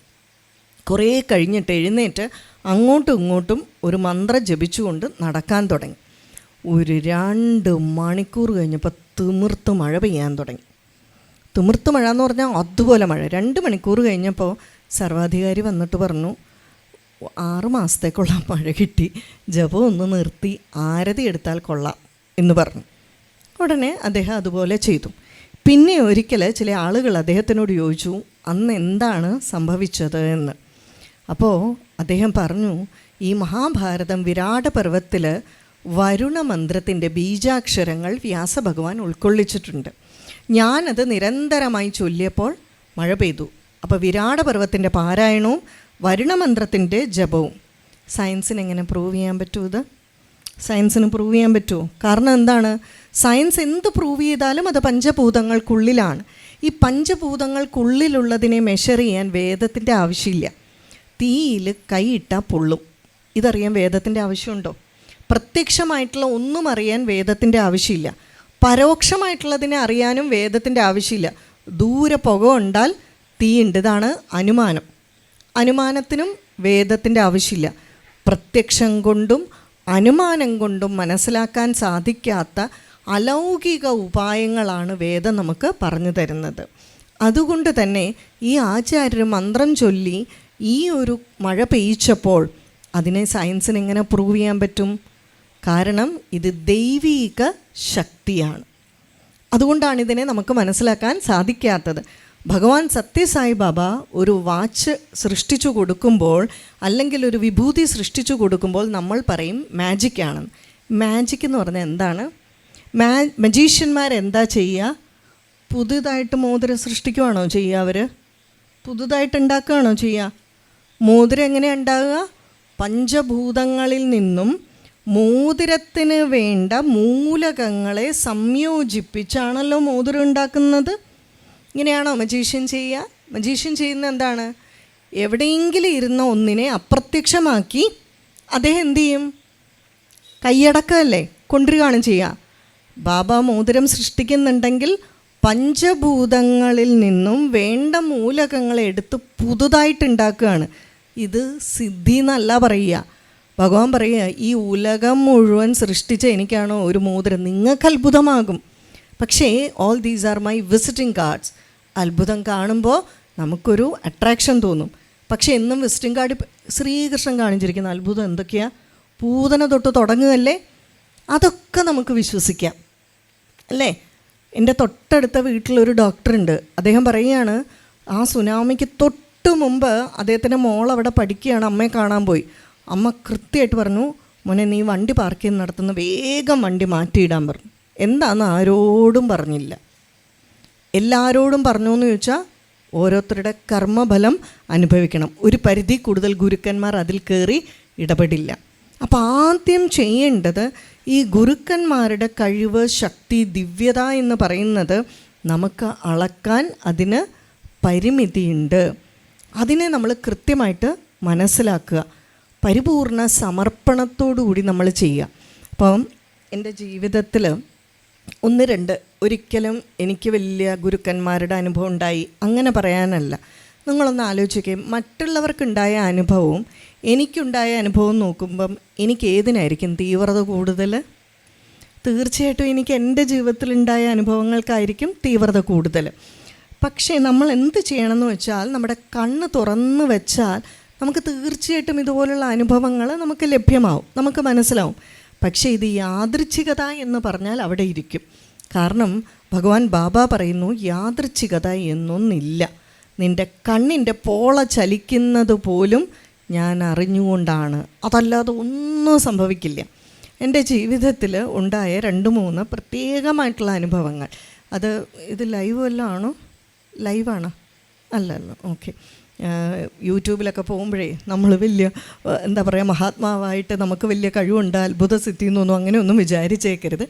ജീവിതത്തിൽ ഉണ്ടായ ചില അനുഭവങ്ങൾ നമ്മൾ നോക്കുമ്പോൾ എനിക്കത് ഗുരുകൃപയായിട്ട് തോന്നി, അല്ലേ? അതാണ്. ഒരിക്കൽ എനിക്ക് പണ്ട് തൊട്ടേ വായന വളരെ ഇഷ്ടമാണ്. അപ്പോൾ എപ്പോഴും ഇങ്ങനെ ആധ്യാത്മിക പുസ്തകങ്ങൾ ഇതെല്ലാം വായിച്ചുകൊണ്ടിരിക്കുക, സമയം കിട്ടുമ്പോഴൊക്കെ വായിക്കും. അപ്പോൾ ഒരു ദിവസം ഞാൻ ഇങ്ങനെ സക്കറിയ എഴുത്തുകാരനെ അറിയാമല്ലോ, സക്കറിയ കുംഭമേളയ്ക്ക് പോയ പുസ്തകം എഴുതിയിരിക്കുകയാണ്. ഞാൻ വിചാരിച്ചു കൊള്ളാമല്ലോ, ഒരു ക്രിസ്ത്യാനി കുംഭമേളയ്ക്ക് പോയിട്ട് പുസ്തകം എഴുതിയിരിക്കുന്നു, എന്നാൽ ഇതൊന്ന് വായിച്ചേക്കാം. കാരണം പണ്ട് തൊട്ടേ യാത്രകൾ വളരെ ഇഷ്ടമാണ്. ഞങ്ങൾക്കൊരു യാത്രാ സംഘമുണ്ട്, ധാരാളം ആളുകൾ ഞങ്ങളുടെ കൂടെ വരാറുണ്ട്. ഇപ്പോൾ എൻ്റെ സത്സംഗത്തോടു കൂടിയുള്ള യാത്രകൾ, കൈലാസം, ചാർധാം, ഇതെല്ലാം എപ്പോഴും ഉണ്ട്. അപ്പോൾ യാത്രകൾ ചെയ്യുന്നത് കൊണ്ട് തന്നെ ഈ യാത്രയെപ്പറ്റി വായിക്കാനും ഇഷ്ടമാണ്. അപ്പോൾ നല്ല രസകരമായിട്ട് അദ്ദേഹം എഴുതിയിരിക്കുകയാണ്. ആ സമയത്താണ് എൻ്റെ സുഹൃത്ത് എന്നെ വിളിക്കുന്നത്. അപ്പം ഞങ്ങളിങ്ങനെ ഓരോന്നും സംസാരിച്ചപ്പോൾ അദ്ദേഹം വളരെ വായനാശീലമുള്ള ഒരാളാണ്. അപ്പോൾ അദ്ദേഹം ഉടനെ പറഞ്ഞു, അദ്ദേഹം എന്തോ സംസാരിച്ചപ്പോൾ ഞാൻ പറഞ്ഞു, അതെ ഞാനിപ്പോൾ സക്കറിയുടെ കുംഭമേള പോയതിൻ്റെ വിശേഷം വായിക്കുക, നല്ല രസമുണ്ട്, നല്ല രസത്തിലാണ് എഴുതിയിരിക്കുന്നത്. പക്ഷെ പറഞ്ഞു വന്ന് ഞാനങ്ങ് നല്ലതുപോലെ അതിലേക്ക് ഇൻവോൾവായി. കാരണം ഞാൻ മഹാവതാർ ബാബാജിയെപ്പറ്റി പലപ്പോഴും സ്മരിക്കാറുണ്ട്. അപ്പം പൊതുവെ കുഞ്ഞിലേ തൊട്ടുള്ള ഒരു ശീലം എങ്ങനെയാണെന്ന് വെച്ചാൽ, എനിക്ക് ഈ ഗുരുക്കന്മാരോട് വളരെയധികം ആദരവ് തോന്നാറുണ്ട്. അപ്പം ഞാൻ ചുമ്മാ ഡ്രൈവ് ചെയ്യുമ്പോഴൊക്കെ വ്യാസഭഗവാന് നമസ്കാരം, വിശ്വാമിത്ര മഹർഷിക്ക് നമസ്കാരം, കശ്യപ മഹർഷിക്ക് നമസ്കാരം, ഇങ്ങനെ ഓർമ്മ വരുന്ന ഗുരുക്കന്മാരെയൊക്കെ വണ്ടിയിലൊക്കെ ഇരുന്ന് പറഞ്ഞുകൊണ്ടിരിക്കും. പിന്നെ അമ്പലങ്ങൾ, ഇപ്പം നമ്മുടെ കുലദൈവം ഗുരുവായൂരപ്പന് നമസ്കാരം, പുലിയന്നൂരപ്പന് നമസ്കാരം, ഇങ്ങനെ പറയാറുണ്ട്. അപ്പോൾ ചിലപ്പോൾ ആകാശത്തിലൊക്കെ നോക്കി നിങ്ങളൊക്കെ എന്നായുവാണോ നമ്മളിങ്ങനെ സംസാരിക്കുമല്ലോ ഗുരുക്കന്മാരോടൊക്കെ. സപ്തർഷികളൊക്കെ എന്ത് വലിയ ഈ ഇവിടെ മുഴുവൻ നടത്തിക്കൊണ്ട് പോകണ്ടേ, അപ്പോൾ വലിയ തിരക്കിലായിരിക്കുമല്ലേ. ഞാനെപ്പോഴും ഇവരോടിങ്ങനെ പറ്റുമ്പോഴൊക്കെ ഇങ്ങനെ സംസാരിക്കും ഗുരുക്കന്മാരോടൊക്കെ. അപ്പം ഈ മഹാവതാർ ബാബാജിയെ കാണണം എന്നൊക്കെ ഇങ്ങനെ വലിയ ആഗ്രഹമൊക്കെ ഉണ്ട്. ബാബാജിയുടെ ധാരാളം പുസ്തകങ്ങളൊക്കെ വായിച്ചിട്ടുണ്ട്. അപ്പം ഞാൻ പറഞ്ഞു, എല്ലാ കുംഭമേളയ്ക്കും മഹാവതാർ ബാബാജി വരും. പക്ഷെ എന്താണെന്നറിയോ, നമുക്കെല്ലാവർക്കും കാണണമെന്നൊന്നുമില്ല. ബാബാജി വിചാരിച്ചാലേ കാണാൻ പറ്റൂ. ചിലർക്ക് കാണാൻ പറ്റാറുണ്ട്. പക്ഷെ എല്ലാ കുംഭമേളയ്ക്കും ബാബാജി വരും. ഞാനങ്ങ് വളരെ എനിക്ക് അത്ര വിശ്വാസമാണ്, ഞാൻ വളരെ വിശ്വസിച്ച് പറയുകയാണ്. അപ്പോൾ ഇദ്ദേഹം പറഞ്ഞു, അതെ സരിത, എന്നെ ആ രജിസ്ട്രാർ വിളിക്കുന്നുണ്ട് രാവിലെ, എന്തെങ്കിലും ഉടങ്കല്ലിക്ക, ഇങ്ങനെയാണല്ലോ നമ്മുടെ നാടൻ ഭാഷ. കാരണം ഇദ്ദേഹം യൂണിവേഴ്സിറ്റിയിൽ ഡെപ്യൂട്ടി രജിസ്ട്രാറായിട്ട് വർക്ക് ചെയ്യുകയാണ്. അപ്പോൾ ഇവർ തമ്മിൽ കഴിഞ്ഞ ദിവസം എന്തോ അടി ഉണ്ടാക്കിയിട്ടിരിക്കുകയാണ്.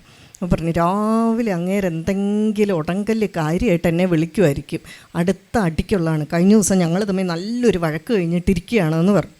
അപ്പോൾ ഞാൻ ഒന്ന് തിരിച്ച് വിളിക്കാവേ എന്ന് പറഞ്ഞ് വെച്ചു. കുറച്ച് കഴിഞ്ഞപ്പോൾ ഇദ്ദേഹം എന്നെ വിളിച്ചു. ഇദ്ദേഹം വറച്ചുകൊണ്ടാണ് പറയുക, അതെ രജിസ്ട്രാർ വിളിച്ചു. അപ്പം ഞാൻ ഉണ്ണിസാറാണ്, MG യൂണിവേഴ്സിറ്റി രജിസ്ട്രാർ, നിങ്ങൾക്ക് എല്ലാവർക്കും കേട്ടിട്ടുണ്ടായിരിക്കും.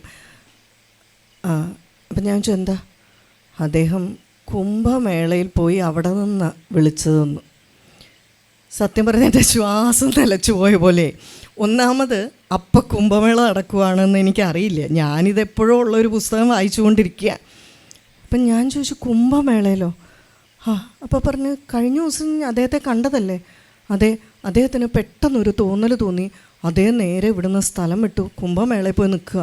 അദ്ദേഹത്തിന് അവിടെ പോയി നിന്നപ്പോൾ പെട്ടെന്ന് ഇദ്ദേഹവും സ്പിരിച്വലായിട്ട് താല്പര്യമുള്ള ആളായതുകൊണ്ട് ഇദ്ദേഹത്തിനെ ഒന്ന് വിളിക്കണം തോന്നിയെന്ന്, അങ്ങനെ വിളിച്ചതാണ് എന്ന്. അപ്പോൾ കിടന്ന് വിറയ്ക്കുകയാണ്. ഒന്ന് ആലോചിച്ച് നോക്കിയേ, ഇത് ചിന്തിക്കുന്നവർക്ക് അല്ലെങ്കിൽ എന്ത് വേണമെങ്കിൽ സമയമായില്ലേ നിർത്താറ്? 8 മണി വരെ, ഓക്കെ. അപ്പോൾ നമുക്ക് വേണമെങ്കിൽ ഇത് യാദൃച്ഛികമാണെന്ന് പറയാം. പക്ഷേ ഞാൻ ഉറപ്പായിട്ട് വിശ്വസിക്കുന്നു, ഞാൻ ഇവിടെ ഇരുന്ന് പറഞ്ഞത് ഞാൻ കേട്ടു എന്നുള്ളതിന് ബാബാജി എനിക്ക് തന്ന സിഗ്നലാണ് അല്ലേ.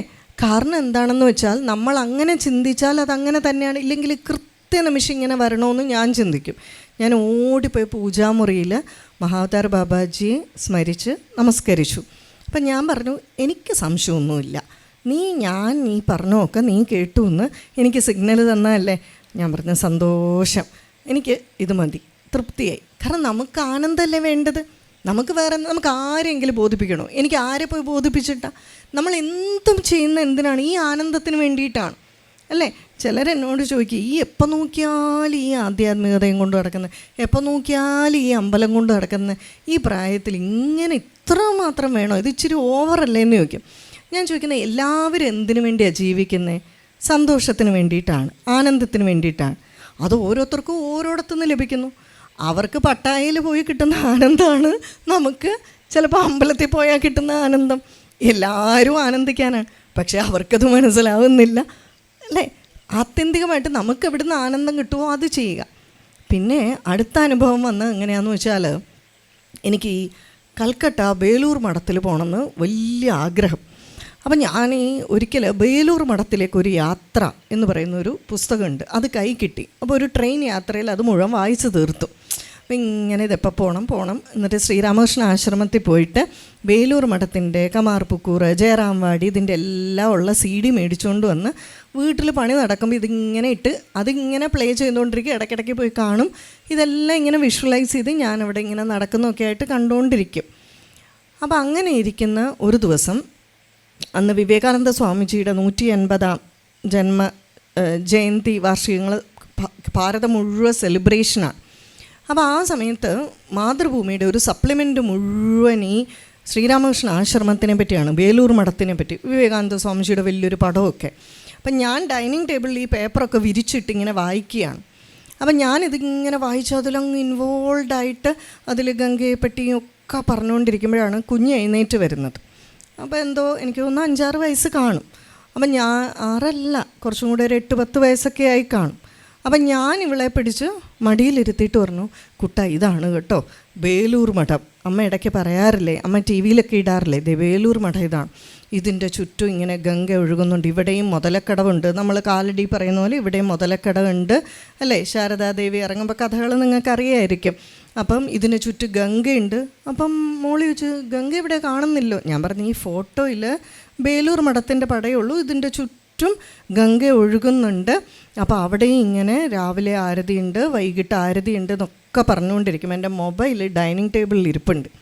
ഇത് പെട്ടെന്ന് SMS വന്ന ഒച്ച കേട്ടു. സ്വാഭാവികമായിട്ട് ആരാദ്യം മൊബൈലെടുക്കും? നമ്മുടെ മൊബൈലിൽ മെസ്സേജ് വന്ന് ആരെടുക്കും? സ്വാഭാവികമായിട്ട് ആദ്യം മോളെടുത്ത് ഈ മെസ്സേജ് വായിച്ചിട്ട് പെട്ടെന്ന് അങ്ങ് എന്തോ പോലെയായിട്ട് എൻ്റെ കയ്യിലേക്ക് തന്നു. ഞാൻ നോക്കുമ്പോൾ അതിലുള്ള message, Om Namah Shivaya sister, hope you are doing fine, now I am in Sri Ramakrishna Math, Belur, Calcutta. ഇങ്ങനൊരു മെസ്സേജാണ്. ഞാനങ്ങ് സത്യം പറഞ്ഞാൽ എനിക്ക് എന്താ പറയേണ്ടതെന്ന് അറിയാൻ മേലാതായിപ്പോയി. ഈ അയച്ചയാൾ എനിക്കങ്ങനെ മെസ്സേജൊന്നും അയക്കുന്ന ആളല്ല. അതേ ഒരു മിലിറ്ററിയോ സൈന്യത്തിലോ കാശ്മീരിൽ എവിടെയൊക്കെയോ വർക്ക് ചെയ്യുന്നയാളാണ്. അദ്ദേഹം പത്രത്തിൽ ഞങ്ങളുടെ നാട്ടിലൊരു 3 കുട്ടികളുണ്ടായിരുന്നു, ഹെറിഡിറ്ററി ഡയബറ്റിക്സ് വന്ന്. അപ്പോൾ ആ കുട്ടികളെ കൂടുതലും ശുശ്രൂഷിക്കുന്നത് ഹോസ്പിറ്റലിൽ കൊണ്ടുപോകുന്നതൊക്കെ സായി ഓർഗനൈസേഷനാണ്. അതിൽ ഞാൻ വണ്ടി ഉള്ളതുകൊണ്ടും ഡ്രൈവ് ചെയ്യുന്നതുകൊണ്ടും ഞാനാണിത് കൂടുതലായിട്ട് ചെയ്യാറ്. അപ്പോൾ ഇദ്ദേഹം പത്രത്തിൽ വായിച്ച് ഇദ്ദേഹത്തിന് ഇവരെ കാണാൻ പോകേണ്ടപ്പം ഈ കുട്ടികളുടെ അമ്മ എൻ്റെ നമ്പർ കൊടുത്തു, വരുമ്പം ഞാൻ കൊണ്ടുപോയിക്കോളുന്നു. അപ്പോൾ ഇദ്ദേഹത്തിന് ഒരിക്കൽ ഞാൻ ഈ വീട്ടിൽ കൊണ്ടുപോയി കുട്ടികളെ കാണിച്ച് കൊണ്ടുവന്നിട്ടുണ്ട്. പിന്നെ ഒരിക്കൽ എന്തോ ഇദ്ദേഹം വിളിക്കുകയോ എന്തോ ചെയ്തിട്ടുണ്ട്. പക്ഷേ ഇദ്ദേഹമാണ് എനിക്ക് ലോകത്തിൽ എവിടെയുമല്ല, കൃത്യം ഈ സ്ഥലത്ത്. അപ്പോൾ എനിക്ക് കൃത്യം മനസ്സിലായി എന്താ, ശ്രീരാമകൃഷ്ണദേവൻ പറയാണ്, മോളെ ഞാൻ കേട്ടു നീ എന്നെ സ്മരിച്ചത്. ഞാൻ വിശ്വസിക്കും, ഞാൻ ചിന്തിക്കും, എനിക്കെന്താ കുഴപ്പം അല്ലേ, ഉറപ്പായിട്ട് ഞാൻ വിശ്വസിക്കും. അപ്പം ഞാൻ ഓടിപ്പോയി പൂജാമുറി പോയില്ല, ശ്രീരാമകൃഷ്ണദേവനെ സ്മരിച്ച് നമസ്കരിച്ചു. എനിക്ക് മനസ്സിലായി ഞാൻ പറഞ്ഞത് അവിടെ കേട്ടു എന്ന്. ഞാനതുകൊണ്ട് നമസ്കരിക്കുന്നു ആ ഗുരു കൃപയ്ക്ക് മുമ്പിൽ. എന്നിട്ട് ഞാൻ അദ്ദേഹത്തിനോട് മെസ്സേജ് അയച്ചു, എനിക്കൊന്ന് അങ്ങേ വിളിക്കാവോ എന്ന് ചോദിച്ചു. അദ്ദേഹം പറഞ്ഞു വിളിച്ചു. അപ്പം ഞാൻ ചോദിച്ചു, അങ്ങേക്ക് എന്താണിപ്പോൾ വിളിക്കാൻ തോന്നുന്നത്? അറിയില്ല, ഞാനിവിടെ വന്നു, ഇങ്ങനെ വന്നപ്പോൾ എനിക്ക് 2 പേർക്ക് മെസ്സേജ് അയക്കണം തോന്നി, അയച്ചു എന്ന്. നമുക്ക് വേണമെങ്കിൽ ഇത് യാദൃച്ഛികത എന്ന് പറയാം. പക്ഷേ ഭഗവാൻ പറയുന്നു നമ്മളിത് സൂചകങ്ങളായിട്ട് മനസ്സിലാക്കുക, ആ ഭഗവത് കൃപയായിട്ട് മനസ്സിലാക്കുക എന്ന്. എനിക്ക് വീണ്ടും വീണ്ടും ഇങ്ങനെ അനുഭവങ്ങൾ വന്നു കഴിഞ്ഞപ്പോൾ എനിക്ക് മനസ്സിലായി ഈ ഗുരുക്കന്മാരെന്ന് പറയുന്നത് നമ്മൾ പറയത്തില്ലേ ചെറിയ മീനല്ല എന്ന് പറഞ്ഞു. വീണ്ടും എന്നിട്ട് ശ്രീരാമകൃഷ്ണ ആശ്രമത്തിൽ ബേലൂർ മഠത്തിൽ പോയപ്പോൾ വീണ്ടും അനുഭവം ഉണ്ടായി. ഇത്രയും കാലം ആഗ്രഹിച്ച് ബേലൂർ മഠത്തിൽ പോവുകയാണ്, ഒരു യാത്ര. അപ്പോൾ എന്താണെന്ന് വെച്ചാൽ നമ്മുടെ ഇവിടെ വന്ന് നമ്മളുടെ ഗവർണറുടെ പേരെന്താ, ആനന്ദ് ബോസ് സാർ, വെസ്റ്റ് ബംഗാൾ ഗവർണറായിരുന്നു. അപ്പോൾ അദ്ദേഹം അച്ഛൻ്റെ സ്റ്റുഡൻ്റാണ്, എൻ്റെ അച്ഛൻ്റെ. അപ്പോൾ എന്നെ പണ്ട് തൊട്ടേ അറിയാം, എൻ്റെ പ്രഭാഷണം എല്ലാം അദ്ദേഹം കേൾക്കും. അദ്ദേഹത്തിന് ഈ ആധ്യാത്മിക കാര്യങ്ങളിൽ നല്ല ഇതാണ്. അപ്പോൾ എന്നോട് എപ്പോഴും പറയും മോളുടെ എല്ലാം എനിക്ക് അയച്ചു തരണം എന്നൊക്കെ പറയും. അപ്പോൾ ഒരു ദിവസം ഗവർണറായി കഴിഞ്ഞപ്പോൾ എൻ്റെ അച്ഛനെ ആദരിക്കാൻ അദ്ദേഹം വീട്ടിൽ വന്നു. വീട്ടിൽ വന്നപ്പോൾ അദ്ദേഹത്തിനറിയാം എനിക്ക് ഈ യാത്ര വളരെ ഇഷ്ടമാണ്. അപ്പോൾ അദ്ദേഹത്തിനോട് പറഞ്ഞു, മോളെ നിനക്ക് ബേലൂർ മഠവും വെസ്റ്റ് ബംഗാളിൽ എല്ലായിടവും വരണം, ഇപ്പം ഞാൻ ഗവർണറായിരിക്കുമ്പം വന്നാൽ ഞാൻ എല്ലാ അറേഞ്ച്മെൻറ്റ്സും ചെയ്തു തരാമെന്ന്. ഞാൻ വളരെ മര്യാദയുള്ള കുട്ടിയായതുകൊണ്ട് ഞാൻ 44 പേരെ കൂട്ടിക്കൊണ്ടുപോയി ഇവിടുന്ന്. അദ്ദേഹം വിളിച്ചത് എന്നെ എൻ്റെ പിള്ളേരെ മാത്രമായിരുന്നു. പക്ഷെ ഞാൻ എന്ത് ചെയ്തു, ഒരു പടയായിട്ട് ഇവിടുന്ന് 44, കാരണം ഞാൻ വിചാരിക്കുന്നത് എനിക്ക് തന്നെ പക്ഷേ എന്ന് വെച്ചാൽ ഗവർണറുടെ ടീമാണ് മുഴുവൻ അറേഞ്ച് ചെയ്തത്. വളരെ റോയൽ യാത്ര. ഞങ്ങളുടെ ഐറ്റിനറി ചോദിച്ചു, അയച്ചു കൊടുത്തു. ഞങ്ങൾ എവിടെയൊക്കെ പോകുന്നു അവിടെ മുഴുവൻ ഗവർണറുടെ ഇമെയിൽ പോയി. കാളിഘട്ടിലൊക്കെ ഞങ്ങൾ പോകുമ്പോൾ എല്ലാവരെയും നിർത്തിയിട്ട് ഞങ്ങൾക്ക് മാത്രം കാളിഘട്ടിൽ ദർശനം, അത് കഴിഞ്ഞ് രാജ്ഭവനിലെ ലഞ്ച്, വളരെ അവിടെ ഞാൻ പ്രസംഗിച്ചു. എല്ലാം റോയലായിരുന്നു എന്ന് പറയാം. പക്ഷേ ഈ പോകുന്നതിന് മുമ്പ് ഒരു സംഭവം ഉണ്ടായി. വളരെയധികം പ്രാവശ്യം ഈ ബേലൂർ മഠമൊക്കെ പോയിരിക്കുന്ന ഒരാൾ ഞങ്ങളുടെ കൂടെ വരാൻ തീരുമാനിച്ചു. ശ്രീരാമകൃഷ്ണദേവനെ പറ്റിയൊക്കെ വളരെ അധികമുള്ളതാണ്. പക്ഷെ അദ്ദേഹം വളരെയധികം ഇങ്ങനെ ഗ്രൂപ്പിനെ ഇറിറ്റേറ്റ് ചെയ്യുന്ന രീതിയിൽ, ഞങ്ങളെ ഇറിറ്റേറ്റ് ചെയ്യുന്ന എന്തെങ്കിലും ചിലപ്പോൾ പ്രാധാന്യം കിട്ടാത്തതുകൊണ്ടോ ചിലപ്പോൾ നമ്മൾ പൈസ കുറയ്ക്കാതെ എന്താണെന്ന് എനിക്കറിയില്ല. പക്ഷെ അദ്ദേഹം വളരെ അസ്വസ്ഥപ്പെട്ട് ഗ്രൂപ്പിലുള്ള പലരെയും ഇങ്ങനെ കൂട്ടിച്ചേർത്ത് അദ്ദേഹത്തിൻ്റെ ഒരു കോക്കസ് ഉണ്ടാക്കാനൊക്കെ ശ്രമിച്ചു. അപ്പോൾ പോകാറായിട്ട് നിൽക്കുക. അപ്പം ഞാൻ ഒരു ദിവസം അദ്ദേഹത്തിനെ വിളിച്ചു, സാർ എന്തെങ്കിലും ഉണ്ടെങ്കിൽ അദ്ദേഹത്തിന് ഞങ്ങളുടെ അറേഞ്ച്മെൻറ്റ്സിൽ എന്തെങ്കിലും പ്രശ്നമുണ്ടെങ്കിൽ നേരിട്ട് പറഞ്ഞു, നമ്മളത് റെക്ടിഫൈ ചെയ്യാം. ഞാൻ പറഞ്ഞു, സാർ എത്ര കാലത്തെ സ്വപ്നമാണെന്നറിയോ ഞങ്ങൾക്കൊന്ന് ബേലൂർ മഠം പോകാമെന്നുള്ള. അങ്ങ് പലതവണ പോയിട്ടുണ്ടല്ലോ, ഞങ്ങൾ ഒത്തിരി സ്വപ്നങ്ങളുമായിട്ടാണ് പോകുന്നത്. അതുകൊണ്ട് ദയവേത് ഞങ്ങളുടെ ആ ഒരു ആവേശത്തിനെ കെടുത്തരുത്, ദയവേത്. കാരണം ഈ പൊളിറ്റിക്സിൽ പെട്ട് കഴിഞ്ഞാൽ നമ്മുടെ മനസ്സ്, കാരണം ഞാൻ ഓർഗനൈസറും കൂടിയാണ്, അപ്പോൾ ആൾക്കാർ അവിടെ നിന്ന് എന്തെങ്കിലും പറഞ്ഞു കഴിഞ്ഞാൽ നമുക്ക് ബുദ്ധിമുട്ടാകും. അപ്പോൾ എന്ന് പറഞ്ഞു. എന്താണേലും പിന്നെ അദ്ദേഹം ഒന്നും മിണ്ടിയില്ല. പക്ഷേ ഈ മനപ്രയാസമൊക്കെ ഉണ്ടാകുന്നതിന് പകരം ആ ഗുരുകൃപ ഒന്ന് കിട്ടിയാൽ നമ്മുടെ എല്ലാ വിഷമവും മാറില്ലേ. ഞങ്ങൾ ആ കമാർപുക്കൂറിൽ പോയിട്ട് ആ ശ്രീരാമകൃഷ്ണദേവൻ്റെ ജന്മസ്ഥലം, അവിടെ പോയിട്ടുള്ളവർക്കറിയാം, അവിടെ ശ്രീരാമകൃഷ്ണദേവൻ്റെ വിഗ്രഹമുണ്ട്, മാർബിൾ വിഗ്രഹം. ശ്രീരാമകൃഷ്ണ ആശ്രമത്തിൽ പോയിട്ടുണ്ട്, അറിയില്ല എങ്ങനെയാണ് വയ്ക്കുക, എല്ലാ കളറ് ചെമ്പരത്തിപ്പൂ, ലൈറ്റ് റോസ്, വെള്ള ഇങ്ങനെ നിരത്തി വയ്ക്കും അല്ലേ. കറക്റ്റ് ഞങ്ങൾ അവിടെ പോയി തൊഴുതു നിൽക്കുകയും ഒരു ചെമ്പരത്തിപ്പൂ നേരെ താഴോട്ട് വീണു. കാരണം ഭഗവാൻ ബാബ പറയാറുണ്ട്, ബാബ ചിലർ വീട്ടിലേക്ക് ബാബായെ ഭജനയ്ക്ക് വിളിക്കും, എന്നിട്ട് ബാബ വരത്തില്ല. അപ്പോൾ ഡ്യൂട്ടീസ് പറയും, ബാബ ബാബ വരാമെന്ന് പറഞ്ഞാലേ വന്നില്ല. ഞാൻ വന്നില്ലേ, നീ ആ മാല പൊട്ടി വീഴുന്ന കണ്ടില്ലായിരുന്നു, പൂ താഴെ വീഴുന്ന കണ്ടില്ലായിരുന്നു, ദാറ്റ് ഷോസ് മൈ പ്രസൻസ്, എൻ്റെ സാന്നിധ്യം ഞാൻ നിനക്ക് കാണിച്ചു തന്നതാണ്. ഇത് മതിയല്ലോ നമുക്ക്. ആ ഒരു പൂ താഴെ വീണതോടുകൂടി എനിക്കിനി ഒന്നും വേണ്ട, ആരെന്ത് പറഞ്ഞാലും ഗുരുദേവൻ എൻ്റെ കൂടെ ഉണ്ട്. നമുക്ക് ആ ഒരു ചിന്തയാണ്. വെളിയിലോട്ട് ഇറങ്ങിയപ്പോൾ കറക്റ്റ് ഇവിടെ വന്നൊരു മാങ്ങ വീഴുകയും ചെയ്തു. നമ്മൾ ശ്രീരാമകൃഷ്ണചരിതം വായിച്ചവർക്കറിയാം, അവിടെ മുഴുവൻ ആ മാവെല്ലാം ഇവർ വെച്ച് പിടിപ്പിച്ചാണ്, അതിൻ്റെ ചോട്ടിലിരുന്നാണ് സത്സംഗം. ഇത് ഉരുണ്ടു പോയപ്പോൾ ഏതോ 2 ബംഗാളി സ്ത്രീകൾ എടുക്കാൻ തുടങ്ങിയപ്പോൾ സെക്യൂരിറ്റി പറഞ്ഞു അത് അവരുടെയാണെന്ന് പറഞ്ഞു. അതും കൂടെ കിട്ടിയപ്പോൾ ലോകം പിടിച്ചടക്കിയ സ്ഥിതിയായി.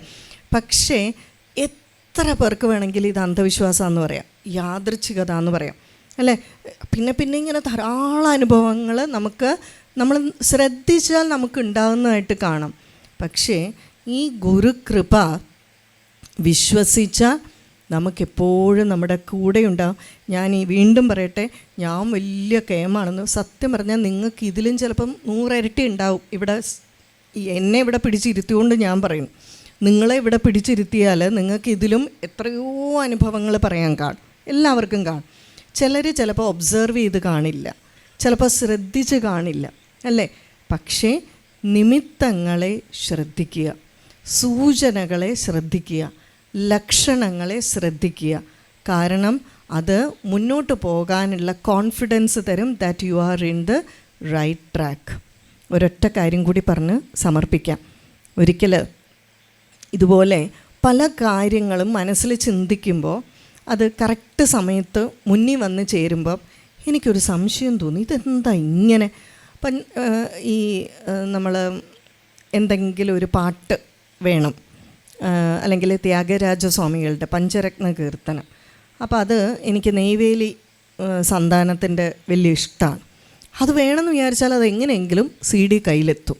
കൈലാസത്തിൻ്റെ ഒരു പടം കാണണമെന്ന് വിചാരിച്ചാൽ കാണും. അപ്പോൾ ഇടയ്ക്ക് ഇങ്ങനെ സംഭവിക്കാൻ തുടങ്ങിയപ്പോൾ ഞാൻ വിചാരിച്ചു, ഇതെന്തോ ഇങ്ങനെ.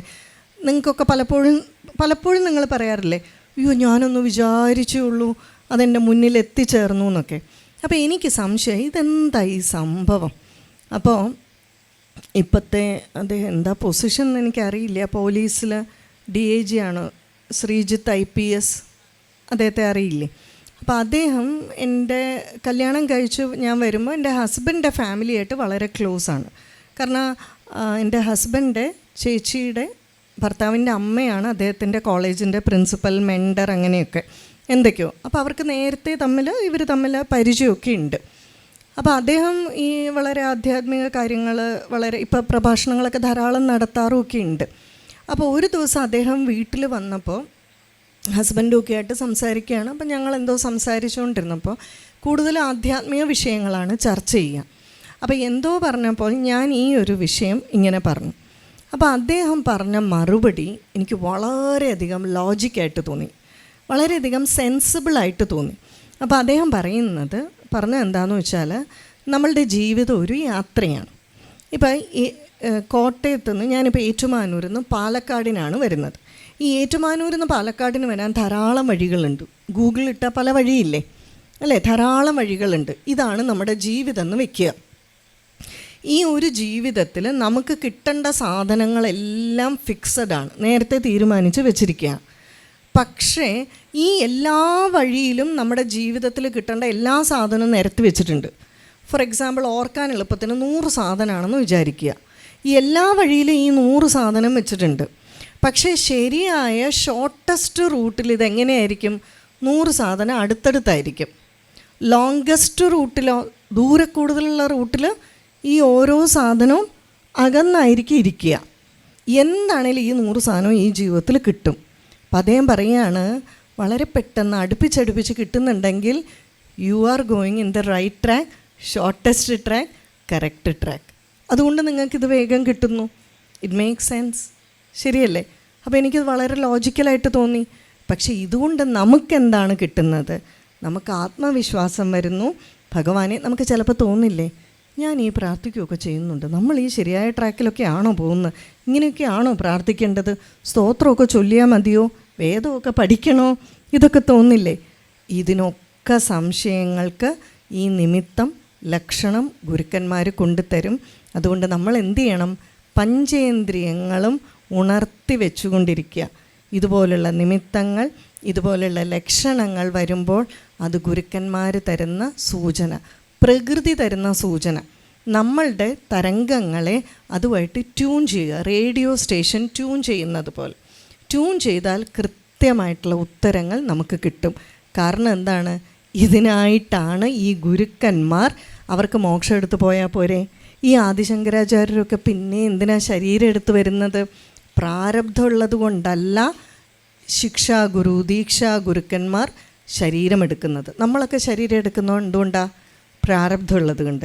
ഇവരൊക്കെ ശരീരമെടുക്കുന്നത് പ്രാരബ്ധമുള്ളത് കൊണ്ടല്ല, നമ്മളെപ്പോലുള്ളവരെ അജ്ഞാനത്തിൽ നിന്ന് മാറ്റി ഈ സംസാര സാഗരത്തിൽ നിന്നും പിടിച്ചുയർത്താൻ.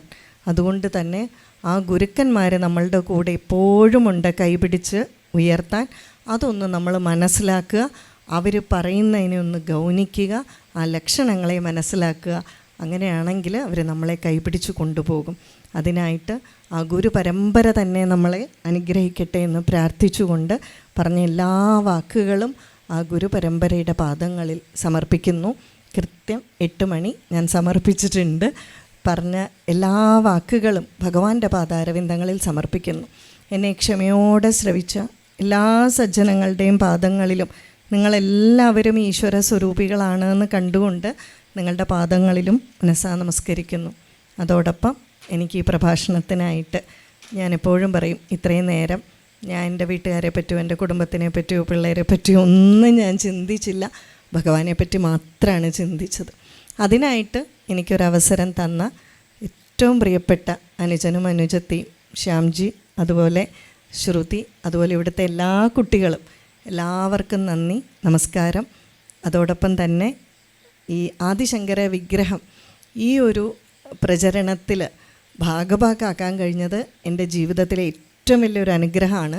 കാരണം ആദിശങ്കര ഭഗവാന്റെ കാര്യങ്ങൾ എത്ര പറഞ്ഞാലും മതിയാകാത്ത ഒരാളാണ് ഞാൻ.